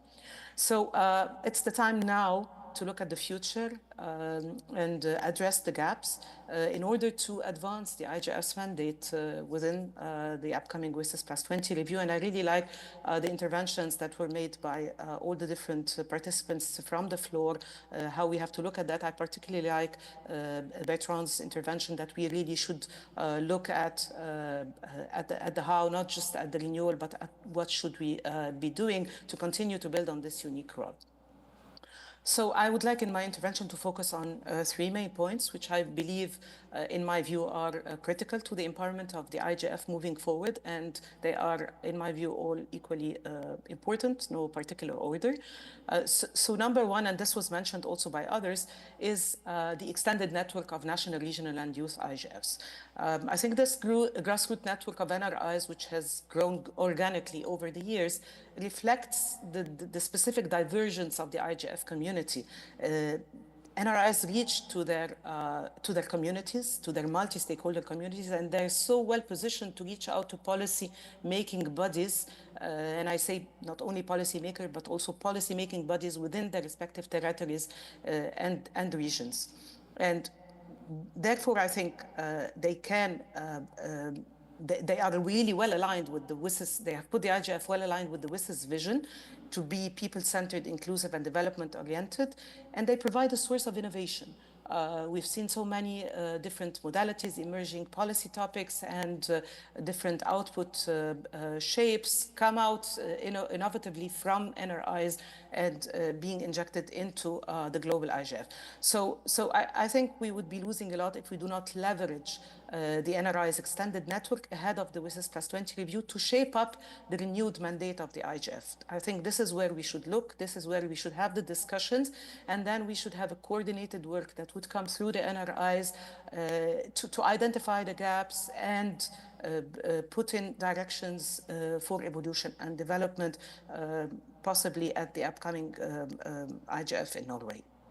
The second point I want to tackle is the importance of creating linkages and building channels beyond the IGF community. The IGF has 20 years of policy dialogue wisdom, and it is a cornerstone of the digital governance landscape, with no doubt. But it is also one component of the bigger WSIS family. Jorge talked about that. It has its unique role, which complements the action line facilitators, the program's monitoring forums, or even intergovernmental discussion venues. But with that holistic view in mind, I think we should really look at that there is no dichotomy between internet governance and digital governance. The mandate of the IGF has been so broad that it has really put forward all the rapidly evolving challenges of digital policies. And this is clearly visible in the agenda over the past years, in its intersessional work, and also in the wealth of output it produces. I think what we're missing, or what we need to do more, and this has been said, is how to communicate this more effectively and efficiently beyond the IGF's own community. And in order to do that, linkages need to be made, more institutional coordination needs to be made, and to do that, we need adequate and efficient resourcing and institutionalization of the IGF, which is also imperative if the IGF would play the role we wanted to play in the implementation and the follow-up of the GTC. My third and last point is about the role of the IGF in inspiring multilateral processes and helping them evolve in the spirit of multi-stakeholder principles. The Net Mondial Plus 10 multi-stakeholder statement talks about the importance of including stakeholder voices in multilateral and decision-making processes. And that is important. Why? Because without that, we wouldn't have effective solutions to challenges that we face, and solutions would be implementable without that. So the IGF has the beauty of both worlds.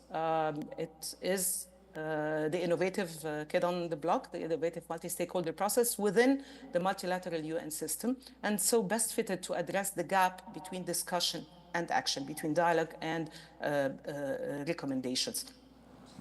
Therefore, I think the IGF should dedicate a track not only at the global, not only at the annual event, but also intersessionally, also within NRIs, to pull, analyze, and help evolve the different flavors of multi-stakeholder approaches that there are out there, and then echo them to inspire multilateral processes. And obviously, the Sao Paulo multi-stakeholder guidelines would serve well in that respect. To that end, I think we should formalize the IGF evolution in order to give room for ongoing and continuous innovation and experimentation within the IGF framework. We should be bold enough to harness its potential to deliver actionable and tangible outcomes, such as evidence-based policy recommendations or policy test beds, for example. And finally, I think we should be really mindful of the growing, increasingly fragmented digital governance ecosystem and make sure the IGF plays the role we want it to play in the coordination of this space by providing cohesion and inclusive and diverse participation of stakeholders, especially from developing countries and the Global South. With that, I go back to you, and thank you very much for listening to me. Thank you so much, Christian. Curtis, I'll come to you now. Thank you. I'd also like to start by thanking the Kingdom of Saudi Arabia for a very successful hosted IGF. You asked the question, what does the IGF fit into the current institutional structure that was the of the WSIS outcomes? And the IGF is really the central to the WSIS framework and to the WSIS internet governance. WSIS recognized that the multi-stakeholder collaborative effort and collaboration is a requirement or necessity for successfully implementing the goals from the WSIS process. And in that spirit, the UN and the UN Secretary General established the IGF as the platform to facilitate the interrelated public policy discussions. And it is this space that the multi-stakeholder approach, which is very core to the WSIS outcomes, actually is brought to life and becomes concrete, right? And for the last 19 years, the IGF has provided this platform for governments, civil society, business, academia, and the technical community to engage with each other in these open discussions that we're having here and have had for the last 19 years, and on internet governance and the future of the internet. And the real value in this is this fostering this dialogue and building consensus on these topics that then shapes the narratives and inform policy making at national and international levels as we go forward.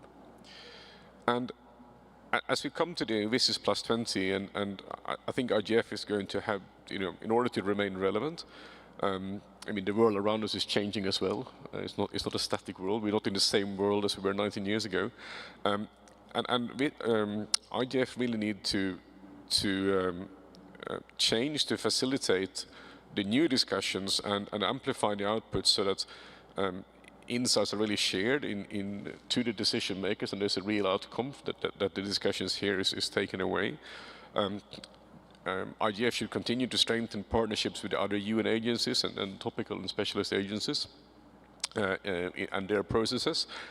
And there is really a need for the coordinated global governance more than ever before. As again, the world has evolved on from the 19 years ago when we came together in Tunis.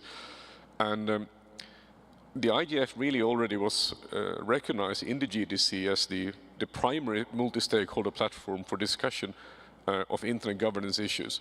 And we really should make sure that we don't undermine that role and the importance that, as expressed in the GDC, right? Your second question was about the substantive contribution by the IGF in 19 years, right? And I think there's three key areas to focus on. Is to strengthen the outputs, The IGF has been exceptionally effective in generating rich and meaningful discussions on a wide range of topics relating to internet governance. But we need those discussions to translate into tangible and actionable outcomes that, as I said, we can take with us and bring back into policy setting discussions. And this should also help to bring impact in bridging the digital divide, as we heard in some of the questions in the previous session, and make sure it helps also to connecting the unconnected people. The second key area is to enhance inclusivity. That was also a topic of the previous session, or the previous part. And really need to bring in more voices, especially from the global south, into the discussions. The youth and marginalized communities. I mean, that was, I think, 2 or 3 of the questions or points made earlier. Completely agree with that. There is a diversity of perspectives here that makes the IGF quite unique. Again, is one of the outcomes of the multi-stakeholder process, right? That's why we're here. And it's really important that those unique perspectives are shared with these underrepresented regions, and they are heard in this and brought into these discussions.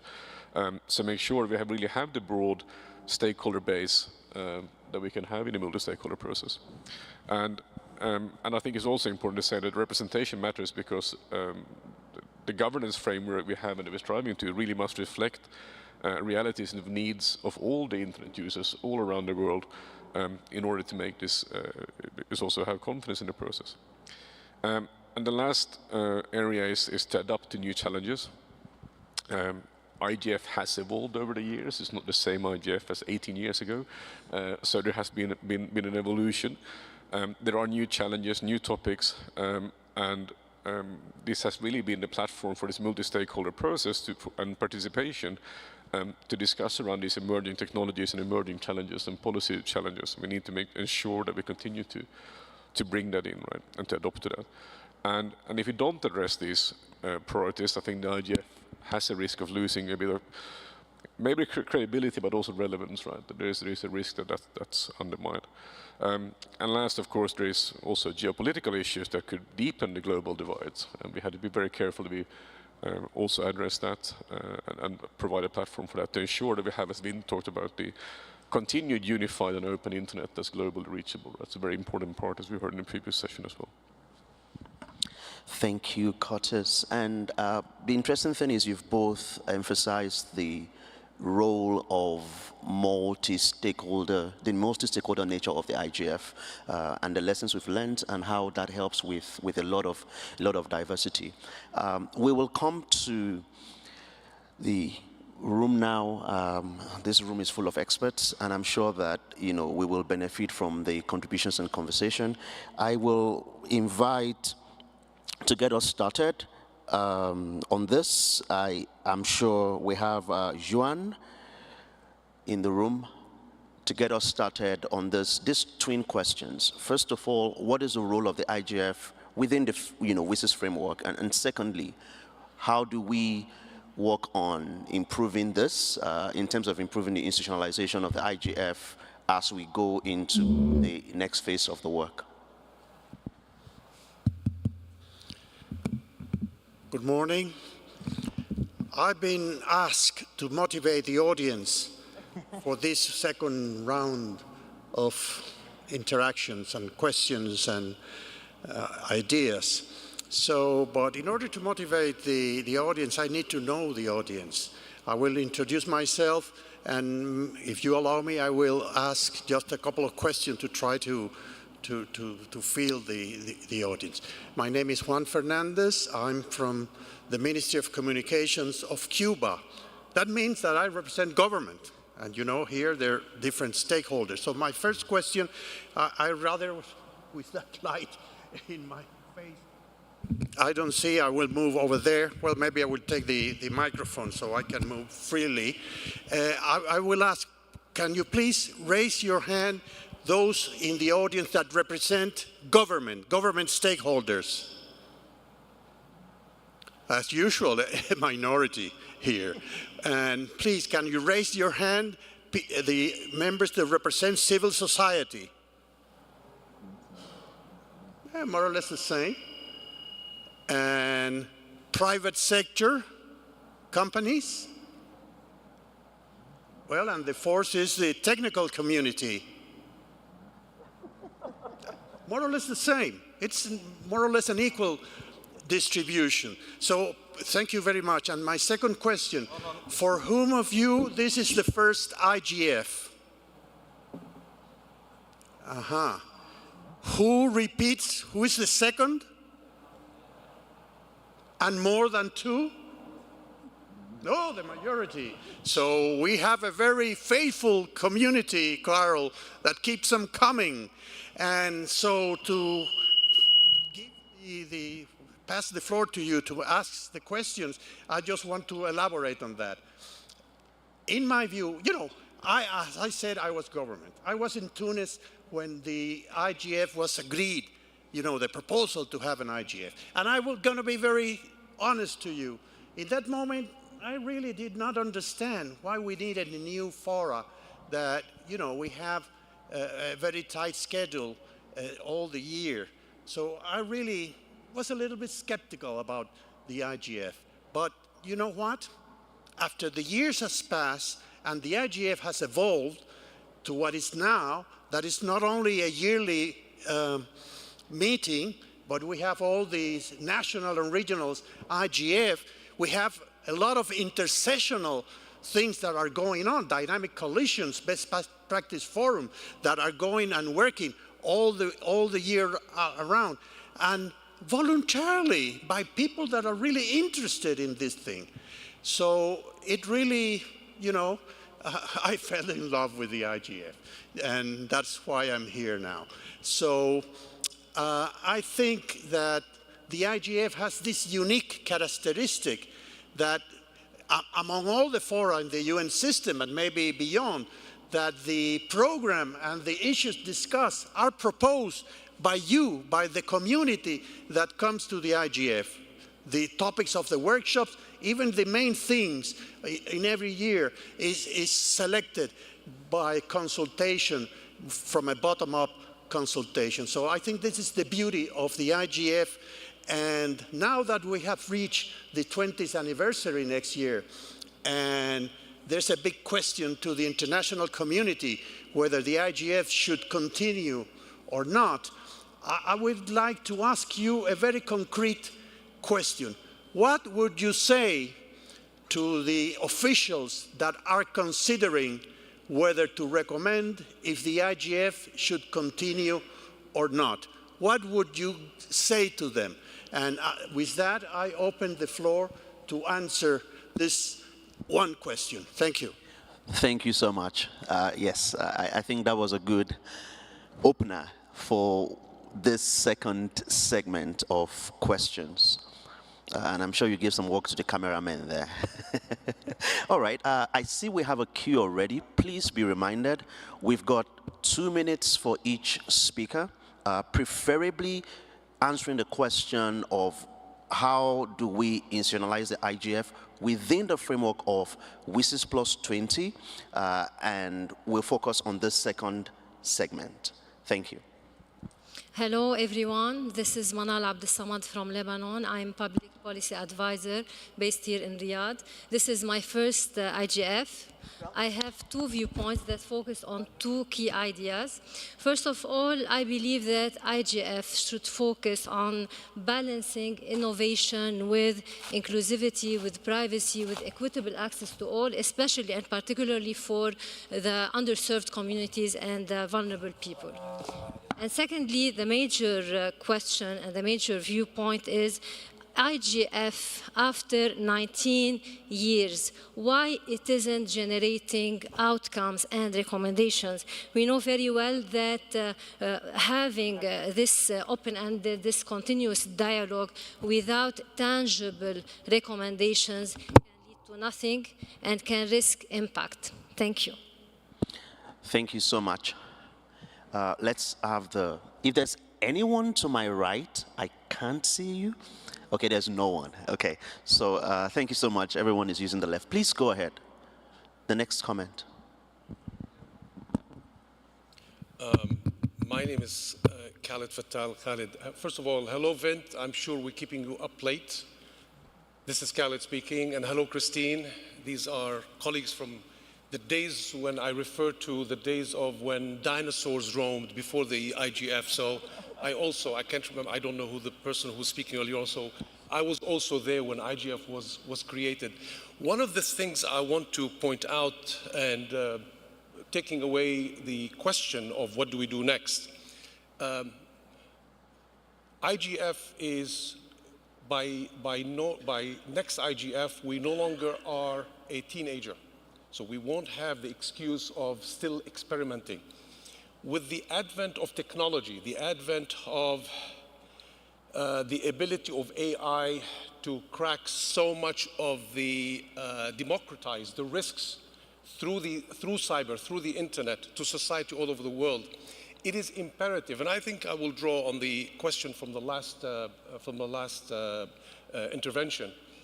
We must find a way, and I've been saying this for many years, Vint, if you recall, we must find a way of making conclusions so that we serve society. Both of us, you and I, we have had this journey for a long time to try and make the internet a better place, not the OK Corral that it is today. So I think we need to really get out of our comfort zone.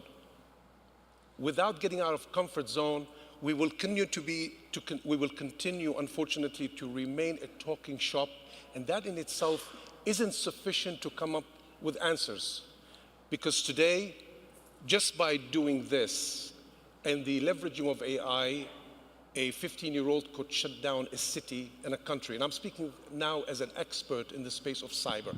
So I think we need to get out of comfort zone and find a way forward, and perhaps be more creative of what we need to do moving forward. Otherwise, as where's the ICANN CEO? He made a comment earlier on in his presentation, was very, very vital. We risk losing value and losing our raison d'etre. My 2 cents. And I want to see this succeed, because this is also my baby, just like it's yours, Vint. Thank you. So I'll go online. I see 2 hands. I see Nena from the internet and Vint. So I'll take Nena, and then we'll have Vint, and then I'll come back offline or on-site.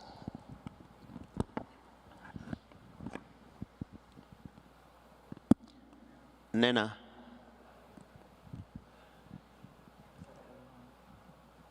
Okay. If Nena is not ready, we can take Vint.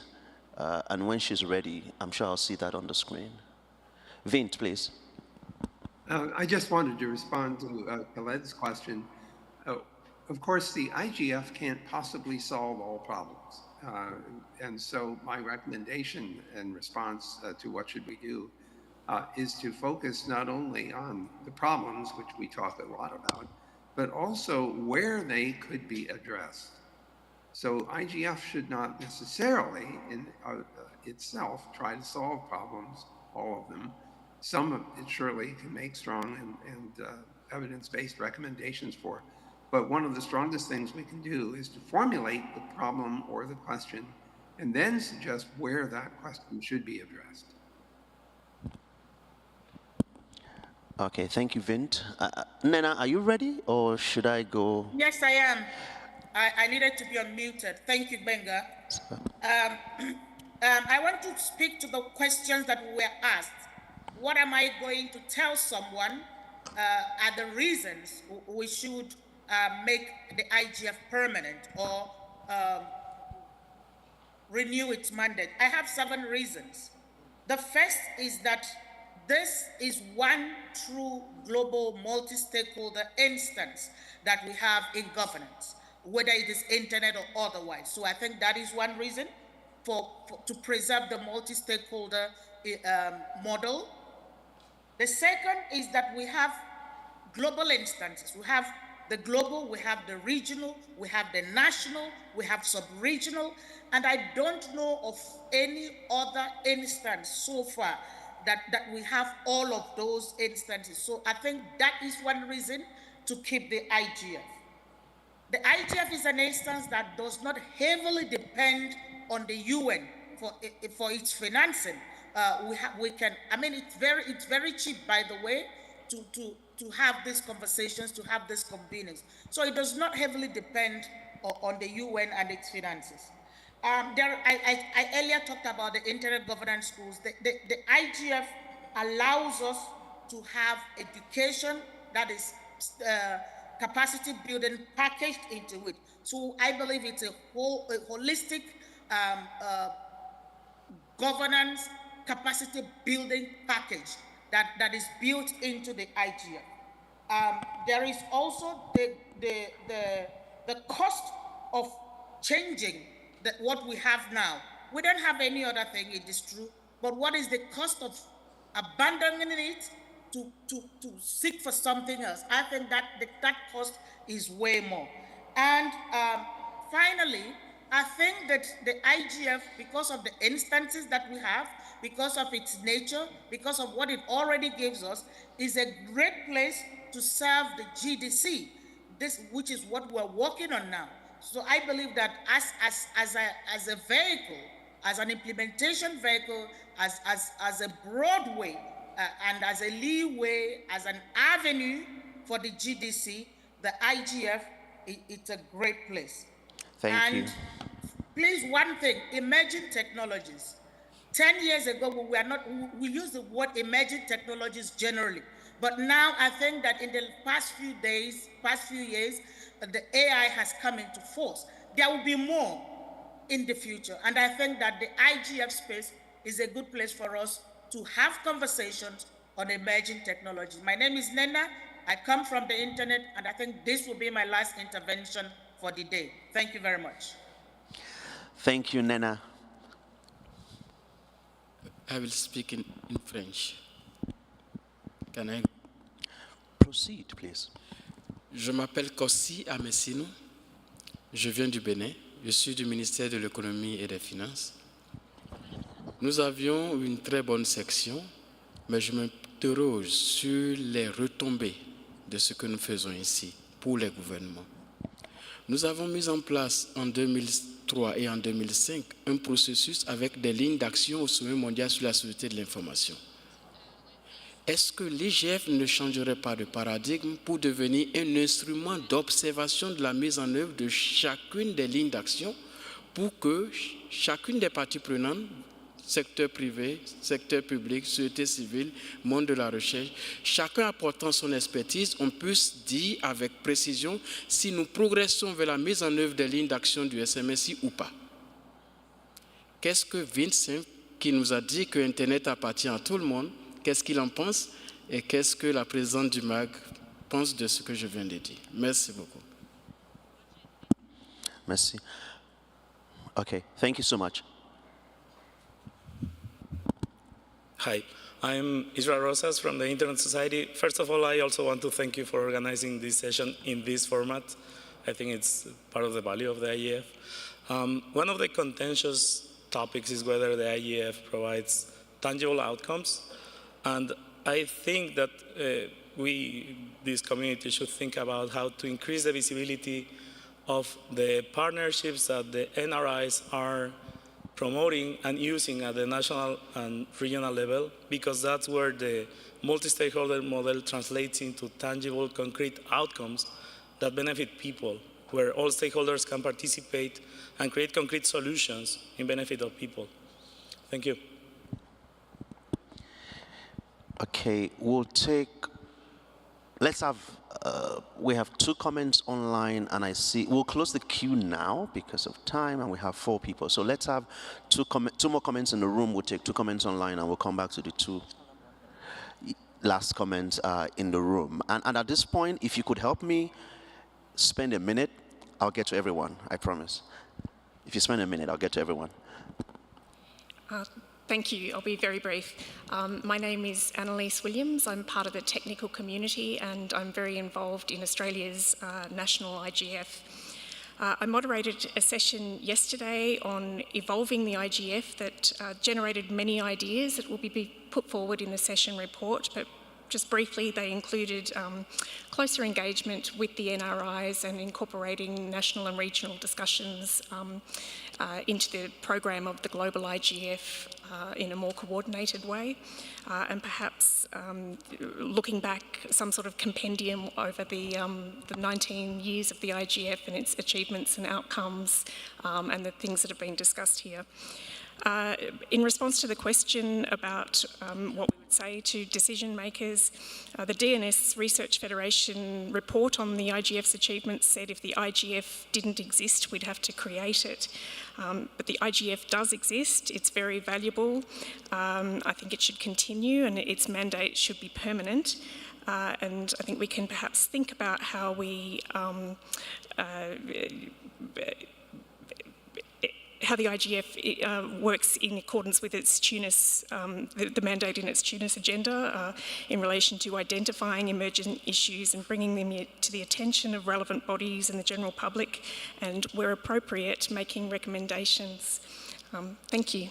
Thank you so much. The next comment from the room. Thank you very much. I will try to spend a minute. My name is Ntati Morosi. I am the Minister of ICT, Science and Innovation from Lesotho.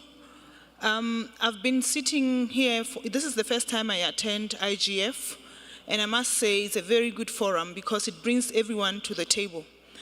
But I've been really bugged by the objective of IGF regarding leaving no one behind, regarding inclusivity, and looking at the challenges that I shared when I was at the panel about some of the challenges that we have in Africa regarding inclusivity, especially the price of the gadgets, the price of the data. As governments, we've done a lot to connect people with the infrastructure, but a lot of people are not connected to internet because of the gadgets. I think it's about time we ask IGF to have a special forum with the private sector to come up with solutions for us regarding some of these special challenges. And maybe the IGF to track all the countries to see how we are doing from time to time in the objective of bringing everyone and inclusivity and leaving no one behind. Thank you. Thank you so much. We have Anup and one other and online. Can we take those two comments? Hey, thank you for the opportunity to let me speak. So I would just like to stand with my views that I stand in solidarity with IGF to continue from a personal perspective. Further room should be made for the innovations and inclusions and widely reaching to righteous societies, even like the social societies and civil societies and people of the world for better governance forum and interaction. So I believe that IGF has the whole potential to reach to the grassroots levels. Even I was attending the cybersecurity meeting today, and there also we spoke about that how IGF can reach up to the marginalized society and help the unlearned people to learn about the perspective of internet governance forums. And thus, I would also like to say governance and system rethinking is crucial with evolving nature of technology. And thus, I also discovered the Digital Peace Day, which I would like to celebrate with IGF further. Thank you. Thank you so much. We have one other participant online who, please go ahead and mute yourself and speak. Yeah, thank you very much, Consulate. Yeah, thank you very much, Benga. Consulate here speaking for the record. I just want to say that when we look at the role the IGF has played in terms of the national and regional initiatives, we'll discover that even though it's not a decision-making body, it has accelerated policy development and implementations, especially in the global south, especially in terms of bridging the digital divide. And that is a key aspect I think the IGF should continue. When we look at the recent soft pact for the future document, you will discover that Action 27, Part 2 in emerging technologies fits into this purpose, and the IGF can play a role. The whole of Section 3 of that soft pact of the future document is another is another aspect at national and regional levels that the IGF can help to make a difference. And we can only look well at policy implementations through our various digital economy ministries to see the effect what the IGF has done. Thank you for allowing me to speak. Thank you so much, Poncelet. We've got two our two last comments in the room, please. Proceed. Hello, I'm Artyom Gareno from Kyrgyzstan, Central Asian IGF. So a couple of thoughts. One is about names. Like within IGF, we discuss many topics that are far beyond from like internet itself, and probably the name like Digital Governance Forum would be more appropriate. That's about the names, okay. Another thing that's, so I'm personally tired of words like ensure and recommend, and I would go for some like implement. And on a RI level, we feel some lack of the capabilities of current mandate of the IGF, and we need some institutionalization of NRI, of course, and I would be glad if this will be accounted in the discussion of the current mandate of IGF. Thank you. Thank you. Our final comment for this session. Thank you so much. I'm Ahmed Farag, chair of the North African IGF, and allow me to make my intervention in Arabic. عملت منتديات الإقليمية والوطنية كذلك منتديات الشباب لحوكمة الانترنت على مدار السنوات الماضية بشكل متميز وفعال قدر المستطاع، وأعتقد أنها تشهد تطور مستمر في أعمالها ونشاطاتها.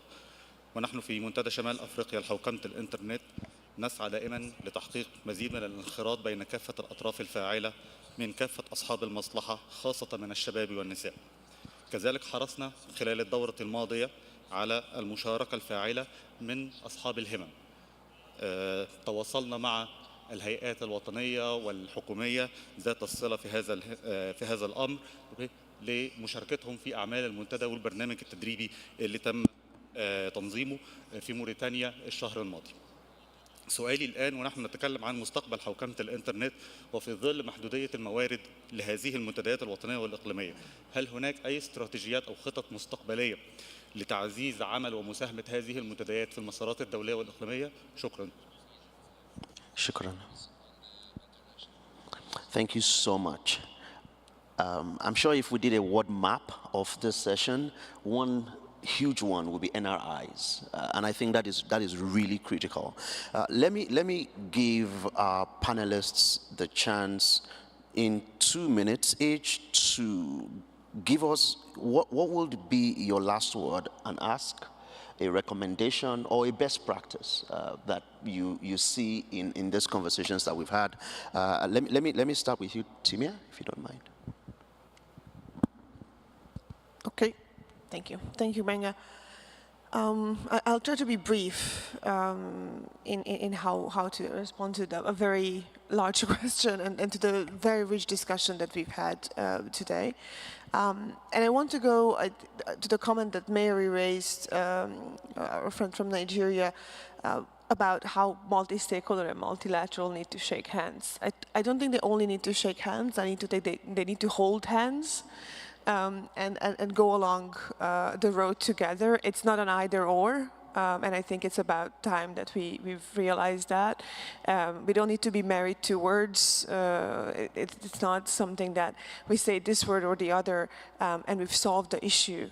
We do need to think about implementation, and I think the implementation is bringing these two ideas into one governance conversation where we truly have everybody at the table and make recommendations together that resonate with the local realities. And that can only happen if we have governments, businesses, civil society, the technical community, academics, all around the table that bring their own perspectives. It's not about everybody having a vote or everybody negotiating an outcome, but everybody having a voice, and for that voice to actually be heard and having a dialogue. And that is what I mean by multi-stakeholder and multilateral needing to hold hands as we move along the WSIS road together. I like the picture I'm seeing there. They shouldn't just shake hands. We need to hold hands and maybe take a walk. Valeria. Yes, and I cannot agree more with Timea. And I could say that the IGF has to also strengthen its capacity to not only produce messages, but to communicate those messages to the relevant policy-making spaces. I think that's essential. Having the messages obviously is necessary, but the IGF has to strategically identify the different spaces and processes and forums where to take those messages and shape and help shaping the decisions. For instance, around what is being decided at the moment around artificial intelligence governance or data governance, and this should also include the national level processes. So in that sense, I think the ability to also communicate and connect with governments is something that has to be strengthened. In other words, interfacing with the governments, interfacing with decision-making spaces, intergovernmental processes is key, and the IGF should continue to evolve in that direction. Thank you so much. Codis? With the risk of taking the analogy slightly too far, but I don't think they just need to hold hands. I think they need to dance together, because they are very much linked and intertwined. Because the IGF is uniquely positioned within the VISIS framework and the UN and the UN ecosystem. And I don't think there's a going back on that, right? Even if the format. And I think it's one of the few spaces, again, where all the stakeholders can really come together and they can tackle complexities of internet governance. But as I said in my intervention, to fulfill this potential, it also needs to adapt, right? We need to evolve it. It needs to, as we heard from the speakers, really focus on outputs that we can translate into actions. And it has to be a platform that's truly inclusive. We need to expand on this. And the process has to be flexible enough to address the challenges that's coming. Again, the space isn't static. We're not back to 19 years ago. Thank you so much. Christine. Thank you. I think I want to echo what the Minister of Lesotho said, because I know we've had at the IGF for years and years so many discussions about meaningful access, about connecting the next billions, and the points that were raised by Her Excellency the Minister are points that were really mentioned in all those discussions in that dialogue. So to echo what every second person in the session has been saying, it's about having more actions, having more recommendations, having linkages to governments. I think we just need to move with the IGF to the next phase. We need to figure out how we can use the potential that the IGF has, and actually in its current mandate, even to deliver on tangible outcomes. And we need to innovate to do that, innovate in terms of frameworks, in terms of modalities. And again, the second point that I want to say is about the NRIs.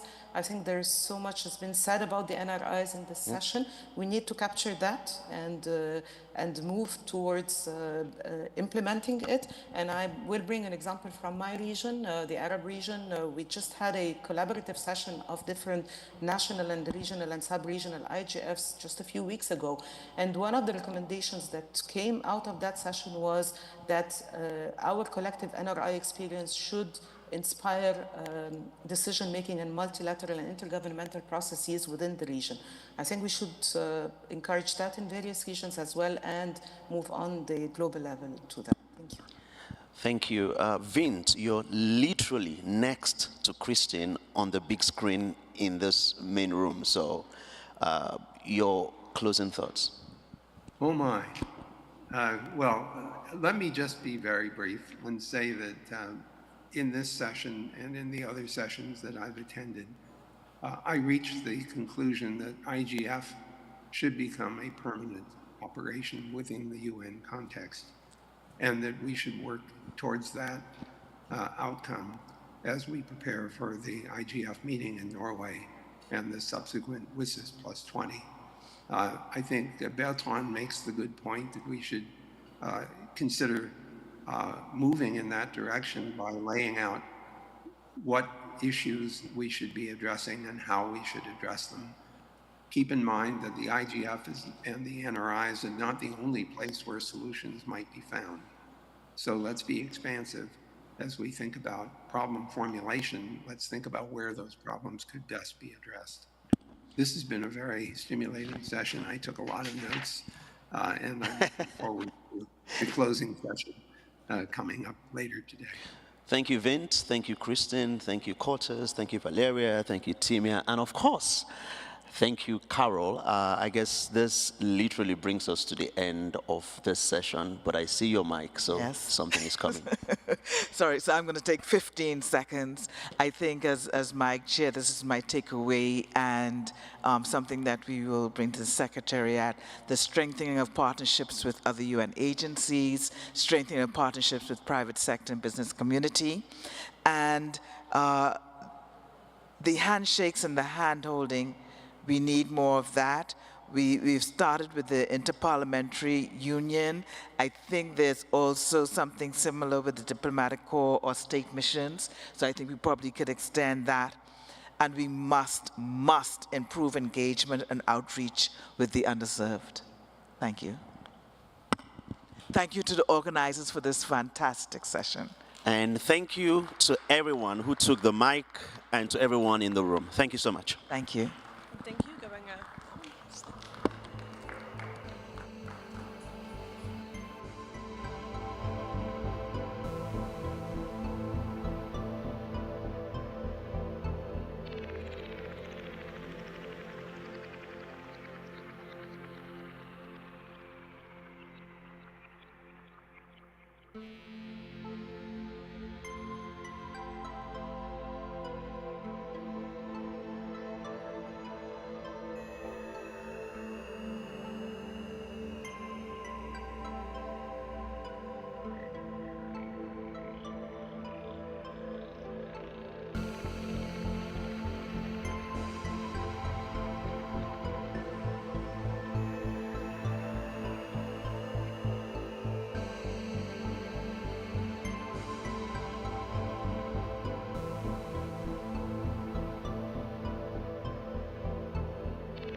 But the one thing that has been able to be identified is the need for capacity building. And what we've seen is we've seen quite a number of regional schools, national schools, and continental schools. I think at the regional level, every regional IGF within Africa has a school on internet governance, and that is the beginning point. At the continental level, we do have the Africa School on Internet Governance, and this has been a space for building capacity of different stakeholders, and it's not limiting to, say, civil society or academia or private sector or government. It is inclusive, and it follows a bottom-up approach. And what I can say, I'm a beneficiary of the AfriSIC when it launched in 2013. So you can see where I am today, and we've seen quite a number of different stakeholders from government. So for us to say, how can we use this space? First, we are looking at capacity building. But the most recent initiative where we saw a gap was in how do we get our legislators to pass inclusive policies and understand, issues on internet governance, and hence the Africa Parliamentary Network on Internet Governance was introduced, and I'm sure there's quite a big delegation from, members of parliament from Africa who have benefited from this. So the approach here we are taking is we need to look at this at all, from different angles. If we are to say that internet governance, the entire ecosystem, how do we start with policy? We build the capacity of the stakeholders, the legislators, but also try to open it up for different actors. The other thing that I would like to mention is we need to be able to develop and track outcomes, because when we started many years ago, the internet governance space was looked at as, a talk shop where we come and talk things. But recently, we've been able to, every meeting produces a key outcome document. I think the next step right now is to be able to give, be able to track and see how these are being implemented at country level, at regional level, and this will be able to kind of, use this space as a key place, for advocacy for the different stakeholders in the NRIs. Thank you. Thank you so much, Lillian. I think you're doing my job for me because it's a beautiful, perfect segue. I really like your emphasis on capacity building. Africa as a continent is young and vibrant, and we need to bring the young people with us. We need to bring other stakeholders who need to be in the space, in the internet governance discussion spaces, digital process discussion spaces, to be able to understand first the concerns and the issues from the community, and also what internet governance is all about. Now I'd like to turn over to my home region, Asia Pacific. It's my honor to introduce Ms. Amrita Chaudhary, part of the India IGF and also chair of the APR IGF Multi-Stakeholder Steering Group. In the APAC context, which voices should be in the model at the national, regional, and I guess local level as well? And how can they be effectively brought in? Thank you, Jennifer. And APAC is very huge and diverse. We not only in terms of countries, cultures, languages, economies, but also the level of adoption of technology. So if you ask me the question, my first response would be everyone. But if I drill it down a bit more, I would say every relevant stakeholder who matters for that discussion. I'll just take a step back and I'll talk about what APR IGF has been doing is one, not just working as the focal point for regional IGF, but also to build capacity. For example, bringing in more youth. Our fellowship is such that we try to have a better gender balance, wherein we have more women coming in, because we want and especially from economies which are unrepresented. It could be the Pacifics, it could be many countries from where we can bring. Do note that some countries like Afghanistan, we do try to bring out, but it's difficult because of sanctions. We do have some more countries of that kind. We also try, the other thing which is important is to assist the national IGFs or youth IGFs in the country, and that's something which we feel is important, because you could not only have the discussions at a national level, but also get some essence of what is important for that region, which can feed in when we decide things, especially in APAC, in our APR IGF's themes and sub-themes, and also drill down the important things. Because, for example, many times the national IGF, for example, may not know what the contemporary internet governance discussions globally are, which, for example, the Asia-Pacific Regional IGF can know, like what's happening in the GDC, which edition of the text is going on, what is concerning. So we try to demystify those, pass it on to the community members who are already involved, because we believe the more information you pass on to the communities, they would be in a better position to decide. We ask them for inputs. We also, it is also important to encourage the schools of internet governance, because that is where people can build their capacity. It's important that people understand the various nuances. Many times you'll find especially the younger generation, take everything for granted because they've got internet technologies on their platter. But what goes behind it is something which they need to know. And once people know that why it matters, they start raising their voices. So I think those things are important to increase the reach, create opportunities where they can come and participate. Like, for example, giving them, the young voices, a chance to come and participate and share their views with people who may have been in the community for long without any prejudice or hesitation. I think that's important. And also disseminating information, just like Lillian was saying, we have, the outcome document which comes out from APR IGF, the synthesis document, which we try to circulate to all the economies. Hopefully, if some regulator, etc., kind of pick it up, and also to build capacity amongst different groups, like it could be parliamentarians, it could be others who actually need to build capacity on these things. So I'll stop at this. Thanks, Jen. Thank you so much, Amrita. I think Lillian has started, and Amrita has also emphasized the crucial role that schools of internet governance play as well in order to bring information, build up capacity, impart knowledge. Particularly, I think I'm going to go back to one small point that, actually not a small point, a very important point that Lillian has raised about bringing in the legislators, the parliamentarians. And I know there was a parliamentarian legislators track here in Riyadh as well, to have those who are creating policy, making legislation, to make sure that they create inclusive policies, inclusive legislations. And of course, imparting with what Amrita has also mentioned, to create opportunities for every voice that needs to be here at the table. Now I'm going to move to another region, the North America region.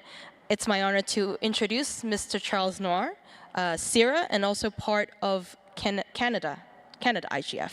Yes. How is internet governance and the multi-stakeholder model evolving from your regional point of view? Charles, please. Thanks. Thank you, Jennifer. First of all, great to be here and with you all in Saudi Arabia, and thank you to hosts for a wonderful meeting. CIRA, for those of you that don't know, is the Canadian Internet Registration Authority, and we're best known for running the cctld.ca. We do other things, but I won't get into it. And we have been the main sponsor and secretariat for the Canadian IGF since its beginning in 2019. So I'm sitting on this stage today and coming to you from a technical operator perspective, but talking about the IGF in Canada, of course, it's multi-stakeholder, and that's where I want to start. It's really about a community engagement in Canada as it is elsewhere, and we're hearing on the stage. We focus on critical issues that affect the internet or that the internet is producing, and generally we do that to identify hopefully some shared policy positions that we might take away from, and at times to understand where different points of view are coming from. There's very critical discussions going on in Canada as well as in other countries, of course, around the world and globally. We speak about a number of those. Cybersecurity, for example, online harms was this year's focus as well. Disinformation, connectivity, all of the topics that we're covering here, including artificial intelligence, were certainly points that we cover within the IGF space in Canada. And we believe that we're at an inflection point more generally within the global internet governance space because of the WSIS Plus 20, because of GDC.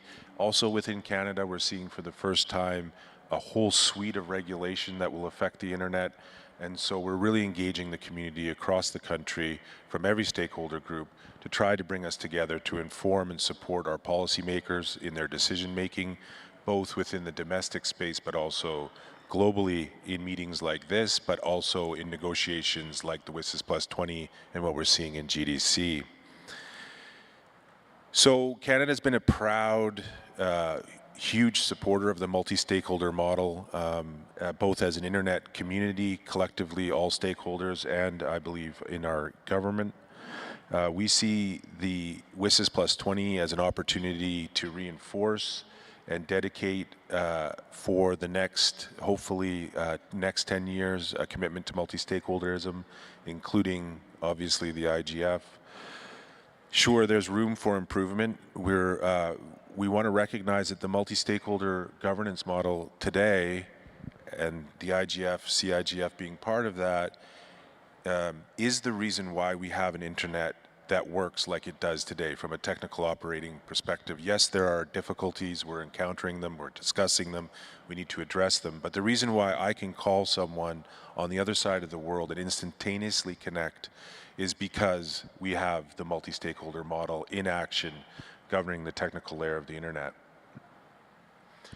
We see the CIGF and regional NRIs as really important in terms of supporting governments, national governments. When we see governments engage in internet policy, we believe that the Canadian IGF, for example, will be a source of information, a source of advice and guidance for policymakers making decisions about these important and crucial next steps in the phase of the internet and how it's governed.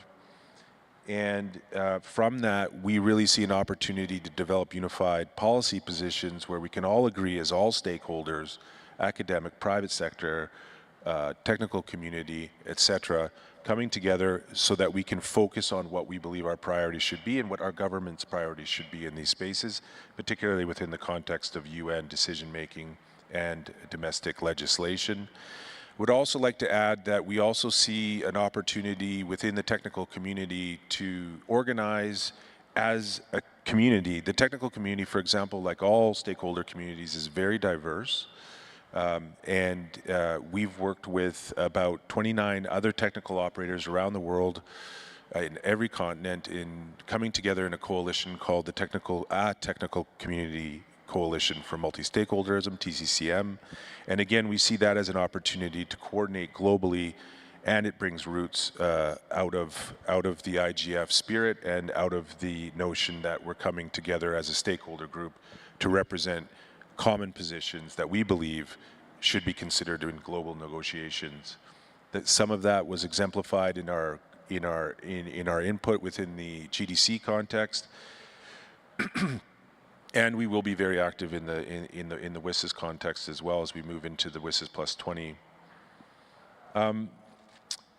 Yeah, in terms, again, I'd like to just focus on the idea that multi-stakeholderism, the IGF, the regional initiatives really have contributed, I want to leave with this note, really have contributed and are the reason why we have the internet we have today. Again, we have issues, we're exploring them, we're discussing them, but fundamentally as a base idea and a base form of governance, this is what we want to see continue, this is what we want to see evolve.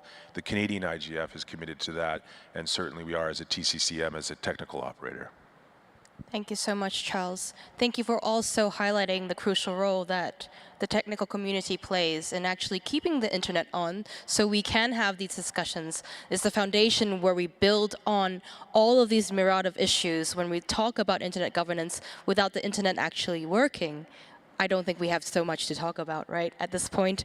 For the technical community as well, it is really crucial for them to focus on keeping that the internet remains open and free, global and secure, resilient and interoperable, so we can have all of these discussions that we're having right now. And last but not least, I'd like to go to our region, GRULAC region. It's my honor to introduce Ms. Lilian Chamorro from the LAC IGF. I'll give everybody a little moment to put on their headsets. So Lilian, what is the impact of Net Mundial Plus 10, WSIS Plus 20, and the Global Digital Compact process on internet governance and the multi-stakeholder model? And how can we use all these principles to advance them? Hola. Bueno, muchas gracias. Voy a hablar en español. Muchas gracias por la invitación a Jennifer, a la Secretaría, bueno, y aquí a todas mis compañeras y compañeros panelistas. Bueno, vemos que WSIS más 20 lo hemos estado hablando bastante durante estos días. El próximo año en este espacio se determinará el mandato que se le va a dar al IGF en los siguientes años y creemos que lo que tenemos, o como lo vemos nosotros desde Latinoamérica, es que lo que tenemos al frente es una oportunidad, porque el IGF es una plataforma a través de la cual podemos hacer seguimiento y revisión de los objetivos del Pacto Digital Global y de las líneas de acción del WSIS. Consideramos que tanto el IGF global, así como las estructuras nacionales y regionales de gobernanza de Internet que se han ido conformando en los últimos años, pueden ser aprovechadas para discutir y evaluar los avances en la implementación de los acuerdos, tanto en los contextos nacionales como en los regionales y también en los globales, ¿no? Teniendo como toda esta estructura un poco fractal de lo que son las iniciativas de gobernanza.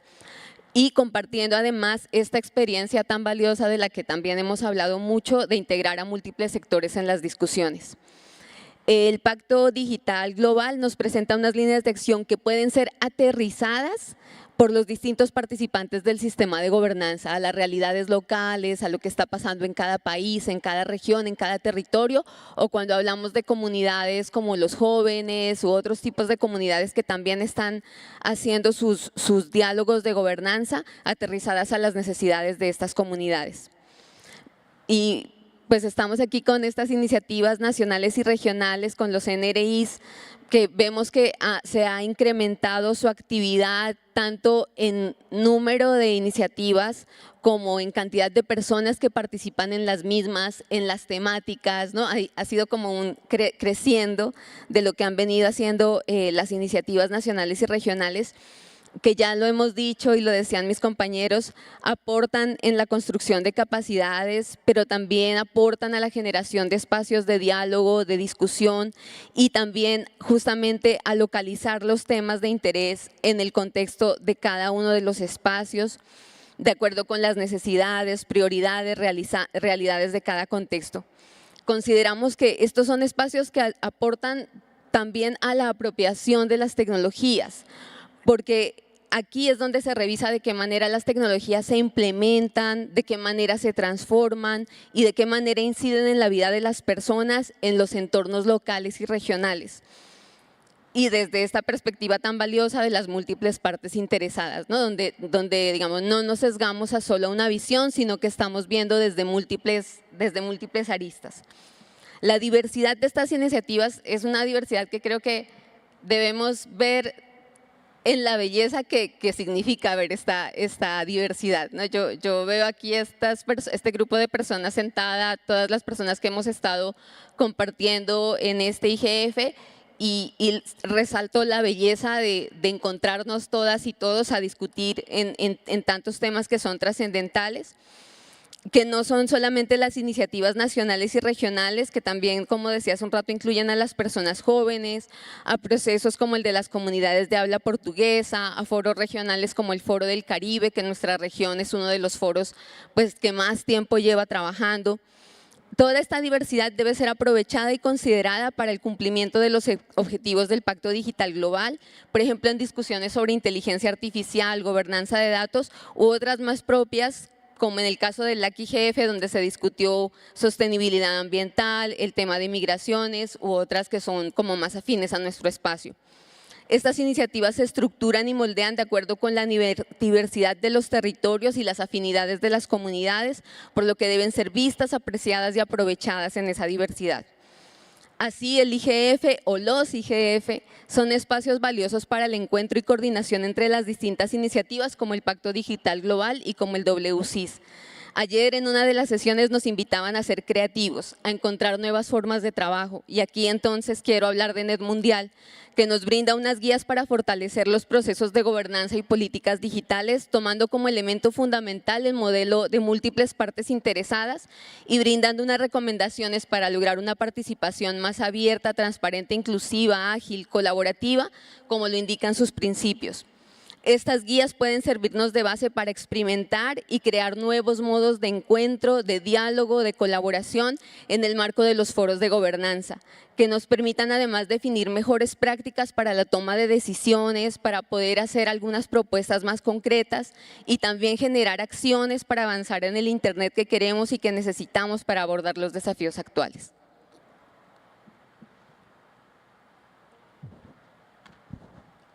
Thank you very much, Lillian. I think your ending was actually very perfect. To have common dialogue and to celebrate the diversity of inputs we bring from across the entire globe with all of the regions included. Now, I started off the session by saying this network, this NRI network, is 174 initiatives and counting. There are many in this room, there are many online. We would love to hear from you. So I think we have actually roaming mics in the room. Technical persons, please indicate if that's possible. But we would like to open the floor to people who have reactions and also can share what their region, their national initiative is actually doing right now. The impacts of multi-stakeholder processes, dialogue is happening at the local and grassroots level, what they are hoping to achieve, especially in terms of input into the WSIS Plus 20 review process next year. I think we heard in every single session almost in this Riyadh meeting that there is need to have dialogue, there's need to have common positions to defend multi-stakeholder processes when we're talking about internet governance, when we're talking about digital governance as well. So I would like to also introduce, we have our online moderator, Pedro Lana. Pedro will be the person who will be looking at all of our online participants who are probably very involved with the national, regional, and youth initiatives in their home economies as well. So please, Pedro, let me know if there is anything online as well from this NRI network, from the greater communities that go to these different meetings, go to these initiatives, or even just tuning in remotely all across the globe to this meeting here in Riyadh. Are we able to hear Pedro?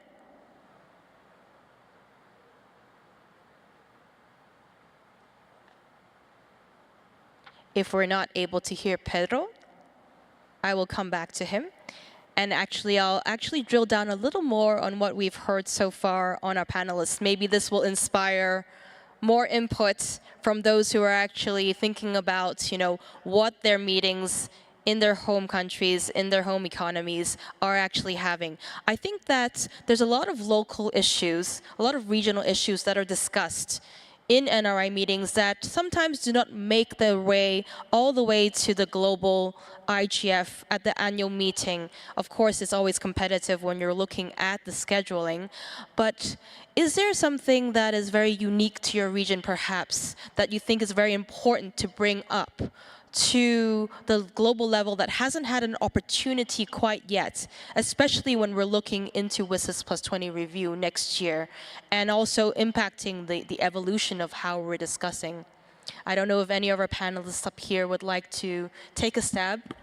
Shafiq, please. Thank you, Jennifer. No doubt, first, thank you for Saudi Arabia and for hosting this IGF in this region. This is a very important step and this is a very important initiative to get the IGF to our region to share with the global IGF what the challenges we are facing. As you know, each region has its own challenge.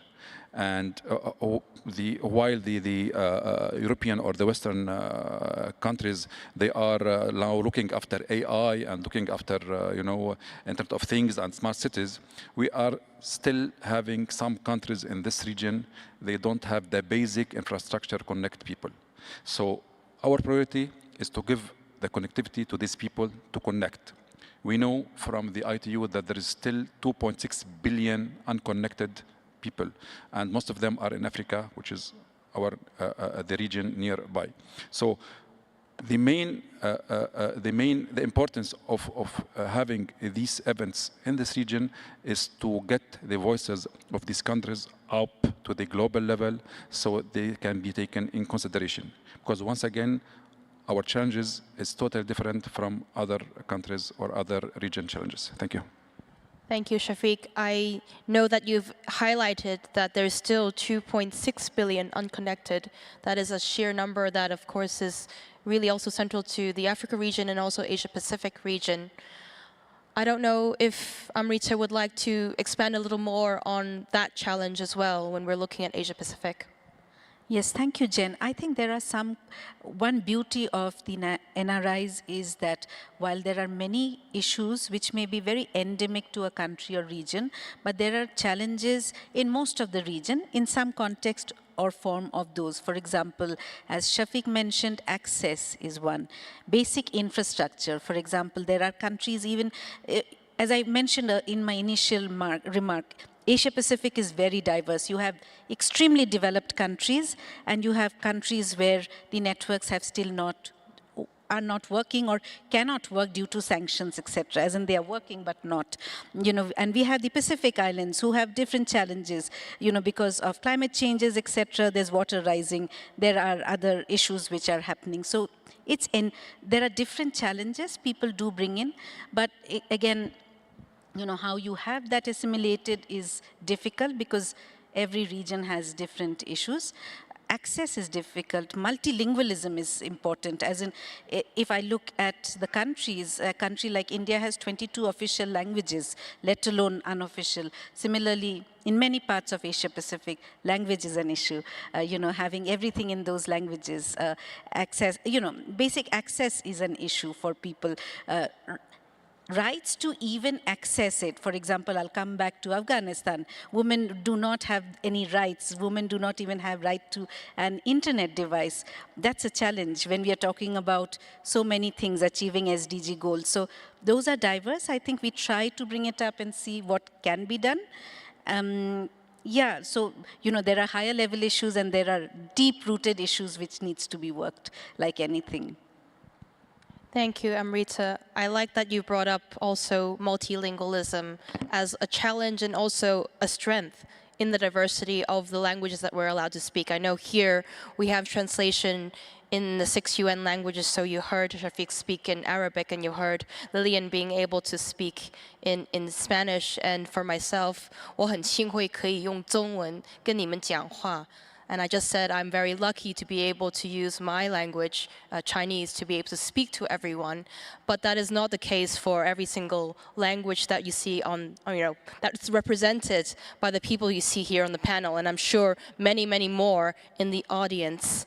I know that we probably in the audience, because the light is now shining into my eyes and I cannot see your faces, but there must be many NRI and youth initiatives representatives from Francophonie countries who do have a lot to contribute and input on. And I urge you also to raise your hand if you have inputs that you would like to make during this national, regional, sub-regional youth initiative main session to share with us your issues and how internet governance, and especially the multi-stakeholder process, has evolved discussion in your home economies. And of course, we welcome you to speak in your language, in French as well. I'd like to now go back again to see if we're able to unmute Mr. Pedro Lana, who is our online moderator. Yes, Jennifer, can you hear me? Yes, we can hear you, Pedro. Please go ahead. Perfect. We have two raised hands and one question in the chat. In order to alternate between on-site and online questions, I think we can go with Dr. Jimson Olapuye, who has his hand raised, and then go to the other questions posed if there is no on-site question or commentaries. Can I go in that direction, Jennifer? Yes, we can take the online interventions. I see some hands up. So Pedro, I'll allow you to unmute them, or tech can unmute them, and please have your, you can moderate the online inputs, please.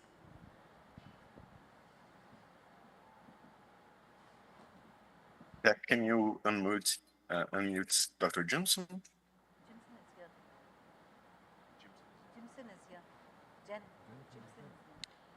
I see Jimson actually in the room. So. Oh. Yes. He is online and in the room, which is amazing, and we all are as well. Jimson, please go ahead.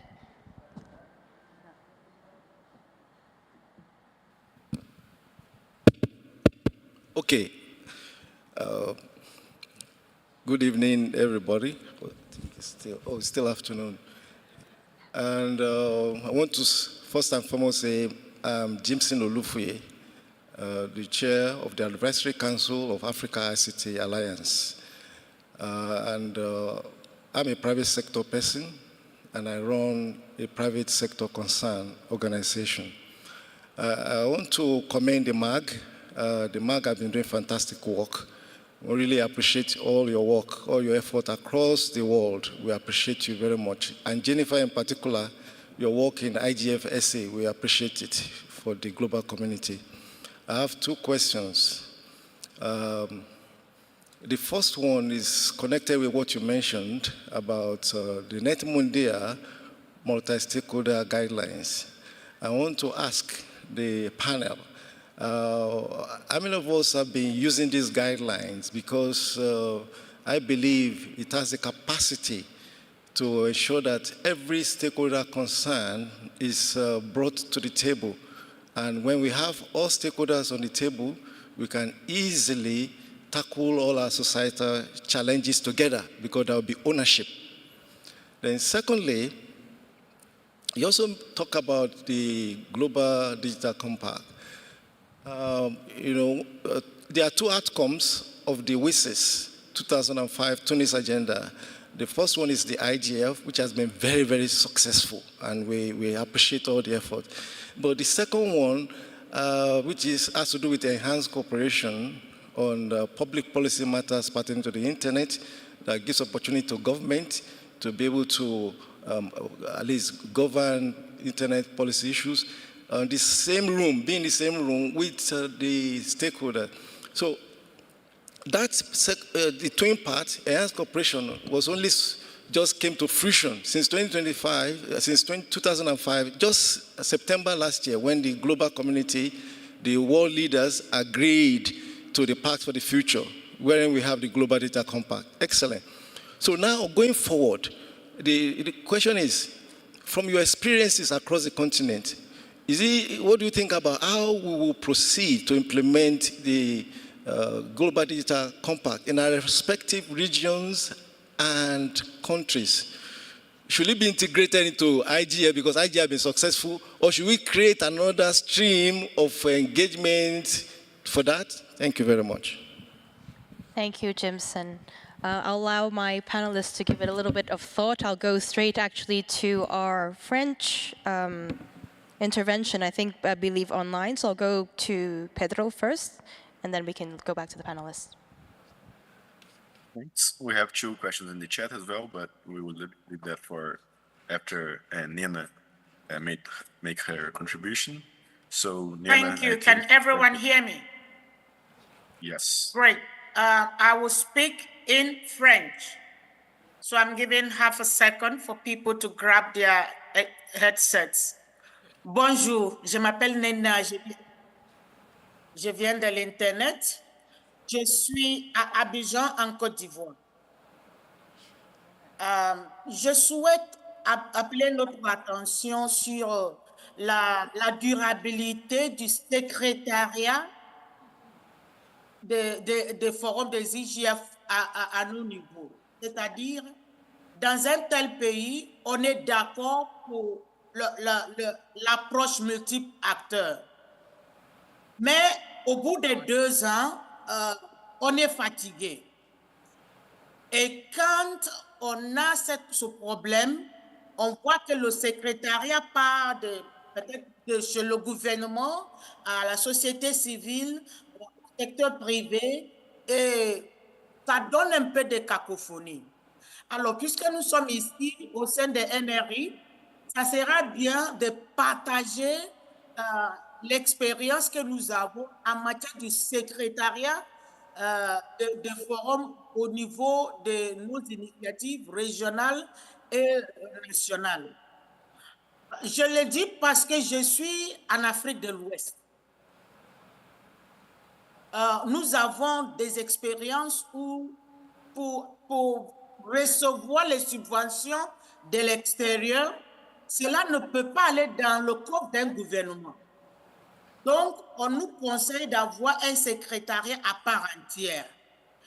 Mais considérant l'agilité du forum, on tend toujours à demander à une société civile de nous abriter, de recevoir le financement sur notre compte. Donc, ce n'est pas facile à gérer. J'aimerais plutôt demander aux panélistes quels sont leurs vécus, qu'est-ce qu'ils peuvent nous conseiller. D'abord, pour qu'on ait des secrétariats durables et ensuite qu'on puisse avoir une instance capable de recevoir des subventions pour soutenir les forums et leurs activités.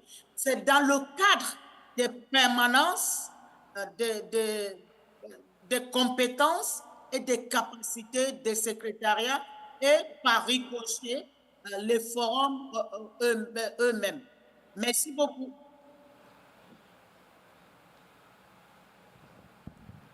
Thank you, Nana. I think I speak for, well, I will presume to use my moderator prerogative to say that those of us sitting on the stage are no more experts than those of you here in the room. I already hear questions about how regionals or even nationals will look into implementing all of the different things recommended in the Global Digital Compact. I heard about the question about have we used the Sao Paulo guidelines coming out of Net Mundial Plus 10 and how have we done so? And then finally from Nena we heard the importance of the sustainability monetary, the financial sustainability of the IGF Secretariat. I see there is a line at the podium, so I'll go straight to our next speaker. Please introduce yourself. Thank you very much. I'm Nigel Castamere from the Caribbean Telecommunications Union. We've coordinated the Caribbean IGF since 2005. And basically, Jennifer, to respond to what you asked about getting experiences from around the world, the Caribbean is part of the GRULAC, and Lillian did mention the CIGF in her presentation. But basically, just to say, the challenge we have is the Caribbean, whereas the AP is large and diverse, the Caribbean is small and diverse. You know, lots of small countries, restricted resources and so on. But just within the Caribbean, there are 4 different language groups. I myself am from more the English-speaking language group, and notwithstanding we have a Caribbean Internet Governance Forum, we have had participation from some of the other language groups, but it has been to date in English. In 2025, we propose to have, we plan to have our 21st CIGF in Cuba, which would be a stretch for us, and we'd be learning, but it would be a more inclusive type of an approach. So we'll probably have a bilingual CIGF for the first time. And then beyond, say, regional communities of interest, we've also reached out to other communities of interest, like we are all small island developing states, and we have started a liaison with small island developing states around the world. The Pacific in particular has been our most reliable partner to create a small island developing states IGF, and we've had two sittings of that so far. Of course, that has tended to be more virtual than in person, but it helps us to share our experience with small island development states around the world who maybe don't have all the resources to investigate all of these internet governance matters and so on. And one of the products of our CIGF, in fact, has been a policy framework that we have given to help inform our governments in terms of developing internet governance policies. So just to give you an idea of what some of what has been happening, some of these challenges that we face in our region and what we've been doing so far. Thank you. Thank you very much, Nigel. Especially in highlighting that there is a small island developing states IGF, so SIDS IGF, looking at issues that are very unique to these states, and also congratulations for the next edition being in Cuba. I'm sure that it's going to be very interesting and very rewarding to have a regional meeting there or sub-regional meeting there as well. I'm going to pause to see if there's any online interventions. I don't see any hands, so I'll go to our next speaker in the podium. Thank you, Jennifer, and thank you for organising this important session. My name is Annalise Williams. I was the 2024 Chair of the Australian Internet Governance Forum. And just going back to your comment or question earlier about what NRIs are wanting going into WSIS, we held the Australian IGF in October of this year, and for the first time we developed a position statement, like an output of the IGF. It was drafted by the committee. We put it out for input from stakeholders, and it was adopted by consensus at the IGF. And it is a position statement on what the Australian internet community wants from the WSIS process. We called on the WSIS review process to adopt meaningful multi-stakeholder processes consistent with the Sao Paulo multi-stakeholder guidelines. We called on the Australian government to ensure the full participation of Australia's multi-stakeholder community in Australia's national preparations for the WSIS. And in terms of the IGF, we called for its continuation of its mandate, and we also called on all stakeholders, particularly governments and the private sector, to fully participate in the IGF and commit to its ongoing financial sustainability, and to consider ways to strengthen and enhance the value and efficacy of the IGF, both as a discussion forum and as a key source of information on digital policy issues beyond WSIS. So I just wanted to flag that we had done that in Australia. Thank you. Thank you, Annalise. I think it's really important to highlight all of the different national meetings that have looked into this, and it's really good that the AU-IGF has had this output document looking specifically at WSIS plus 20 inputs, and also how the Sao Paulo guidelines can be utilized, and also how the GDC or implementation of parts of it can be looked at for the Australian community. I'd like to encourage also all of those participants in the Pacific IGF, so to also input as well. I know there are many, many issues near and dear to your region that are not reflected and are quite unique to the Pacific region as well. I'd like to take a look to see if we have any more online. I don't believe there are any new hands up. I'd like to go to our next speaker at the podium. Bertrand, please go ahead. Thank you. Good afternoon. My name is Bertrand Lachapelle. I'm the Executive Director of the Internet and Jurisdiction Policy Network, and I'm happy to have been one of the co-initiators of both the European IGF, the Eurodig, and the French IGF.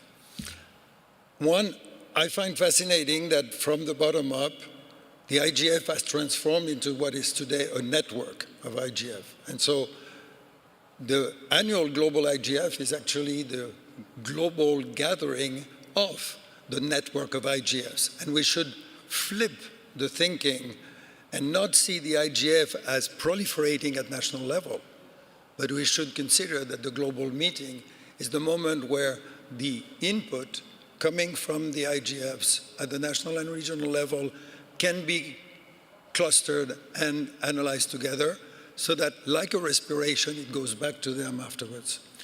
The second thing is, as I mentioned in the previous session, the IGF at the global level, but Nena was mentioning that it is a problem at the local level as well, is usually caught in a catch-22 situation between the lack of resources and the difficulty to articulate an ambitious vision, because if you don't have the resources, it's hard to have a vision and implement it.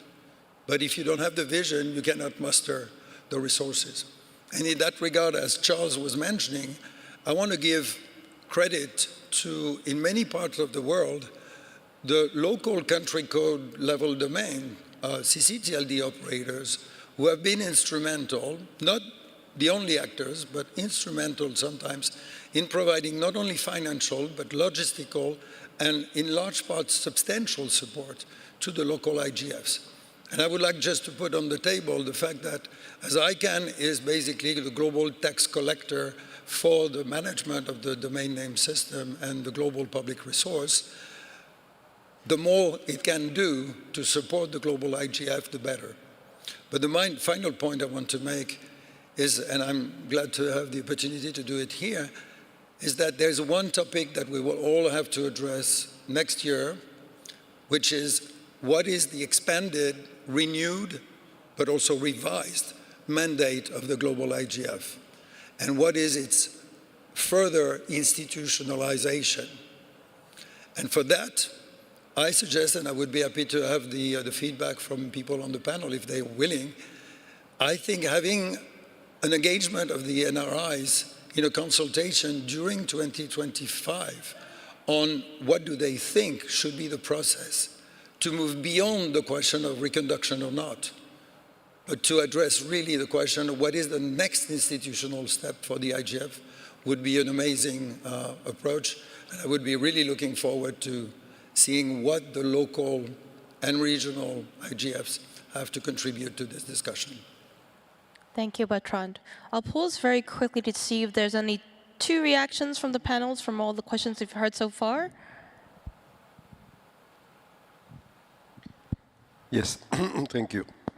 I would like to answer to what has been said by Olofuye at the beginning and by Bertrand now. I think that we have to think the other way around. The GDC process needs us. At the moment, the process is being conducted in New York by the people that is following the United Nations General Assembly, that in most cases are not very well connected. I would not say more than that, but at least they are not very well connected with the reality in the world. And the only place where ideas can be tested, can be put on the reality, can be checked, is this. The IGF, during these 20 years, we have all together built something that is very valuable. Not only the NRI network, that is very important because it gives a possibility to consult directly in each country of the world, or mostly of the country of the world and the regional level, what can be done, what cannot be done. But also we have the dynamic coalitions. That means vested interest with a specific purpose that stress the specific aspect of the internet governance problematics. And we have also the policy network. Policy network, not only because I'm chair of one of the policy network, but the policy network is a place where you can grassrooted collecting best practices that exist, and this best practice can be eventually used to contaminate the rest of the world. So we have 3 tools that are the only one that can bring down to earth the principles that are in the Global Digital Compact.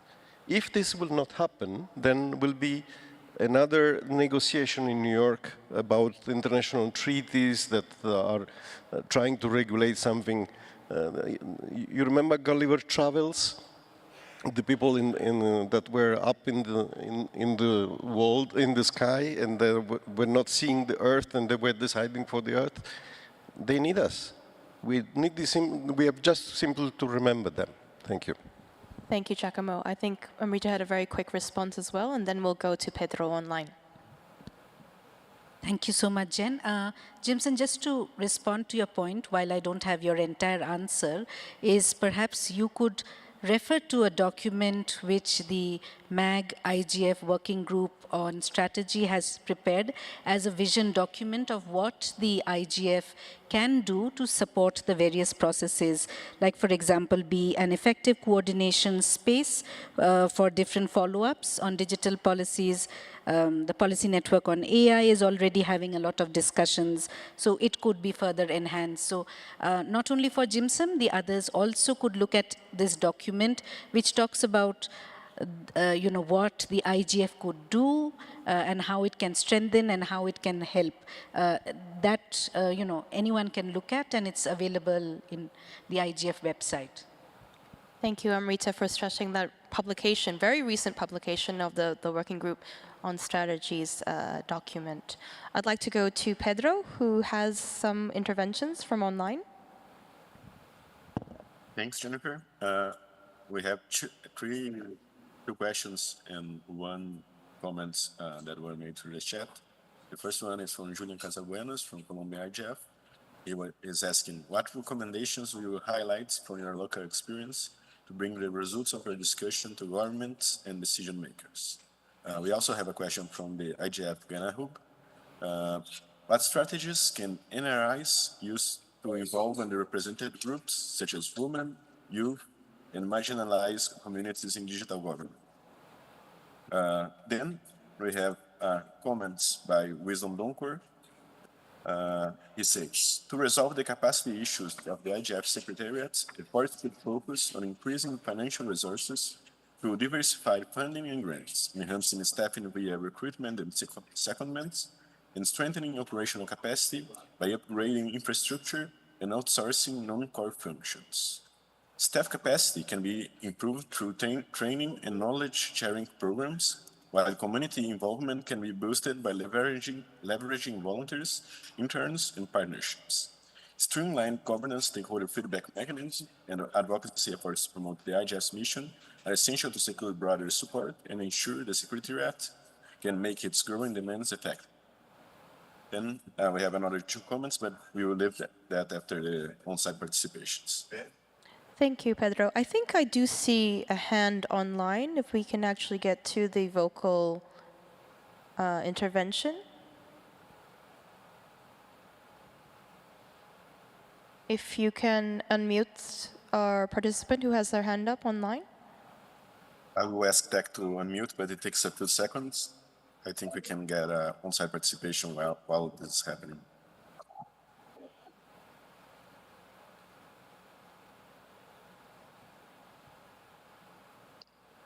Hello. Yes, please go ahead. Hello, I am Sumit Boite. I am not on site. I am online participate all event fully participate in good webinars. So internally problems of mic of voices.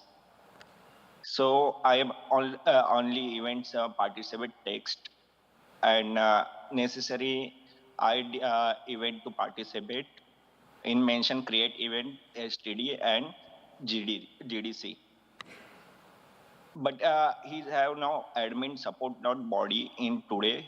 So I yesterday to permanently delete in events.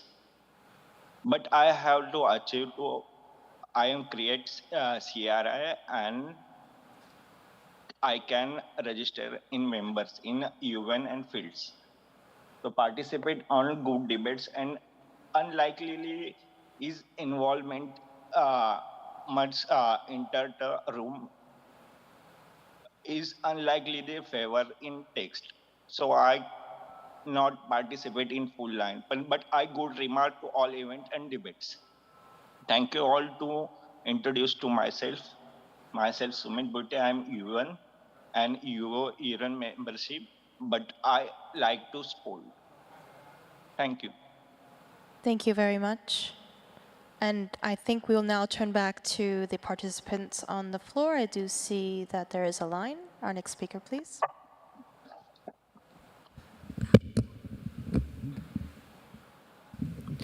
Hello, everyone. Thank you, Jennifer, for giving a chance to speak. And also thank you all panelists for sharing your experiences. And anyway, this is Pyo from Myanmar, and I am the U coordinator of the UIGF Myanmar and the Southeast Asia UIGF.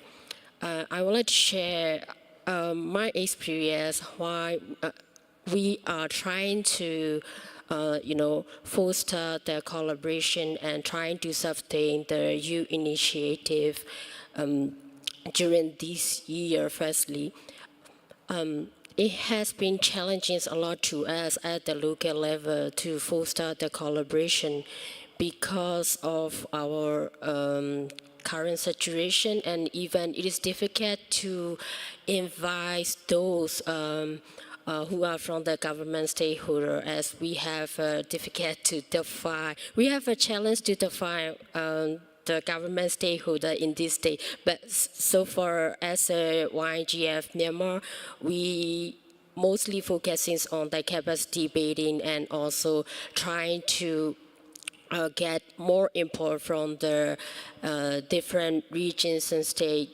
or highlighting about the internet issue, what is happening there.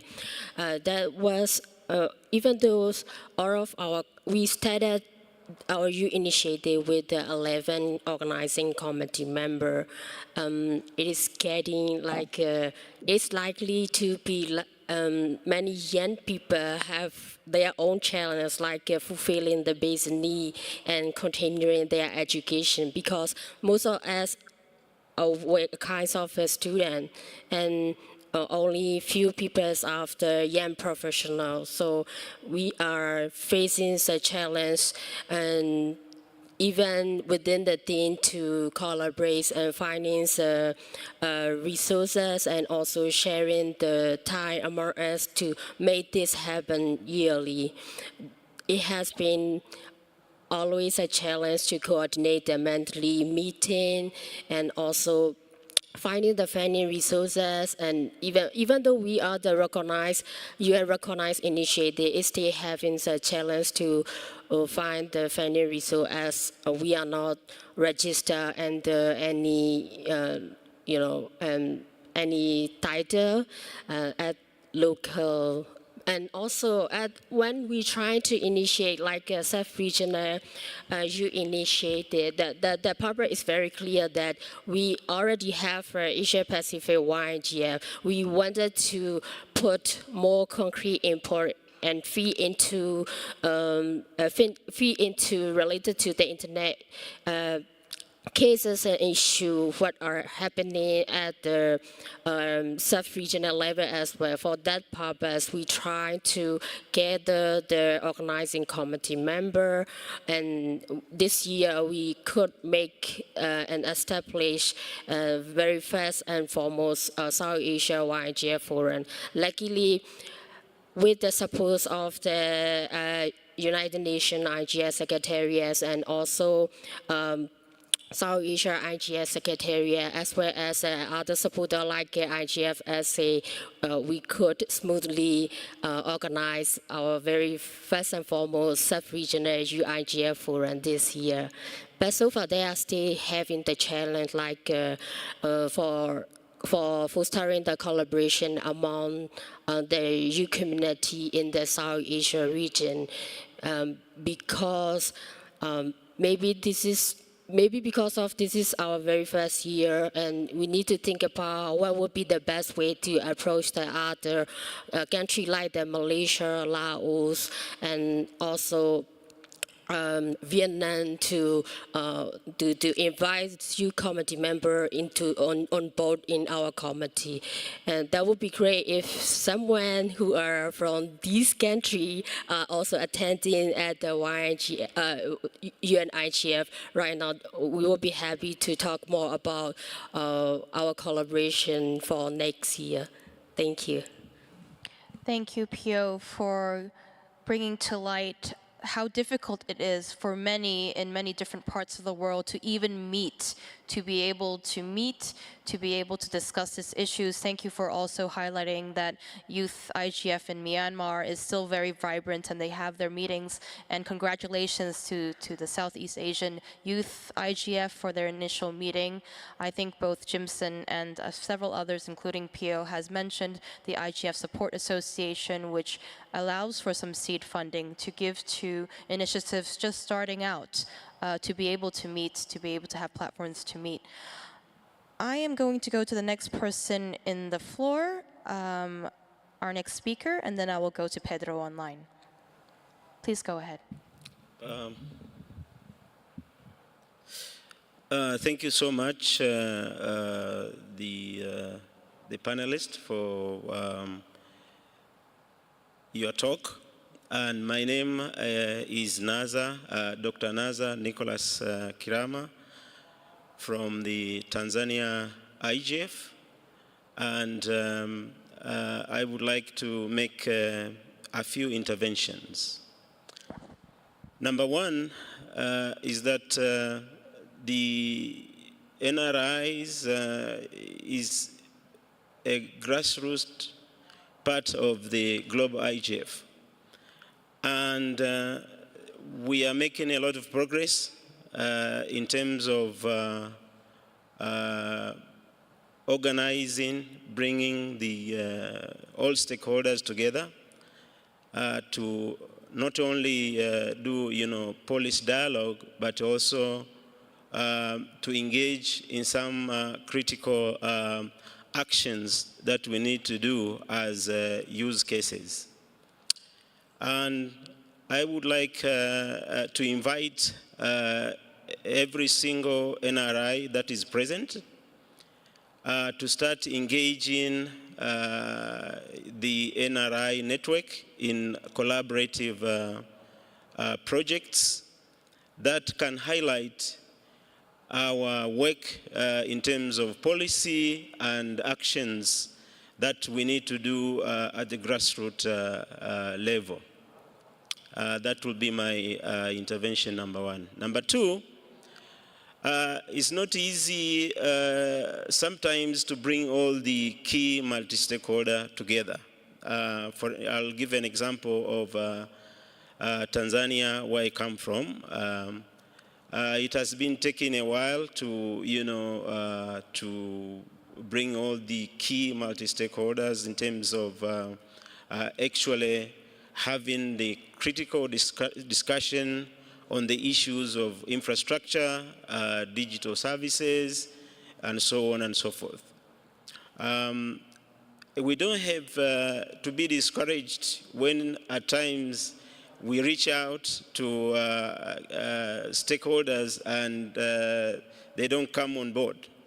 We have to continue our work, because our work, I know it is a noble work in terms of making sure that what we are doing on the ground translate to the global IGF discussions that we are having today.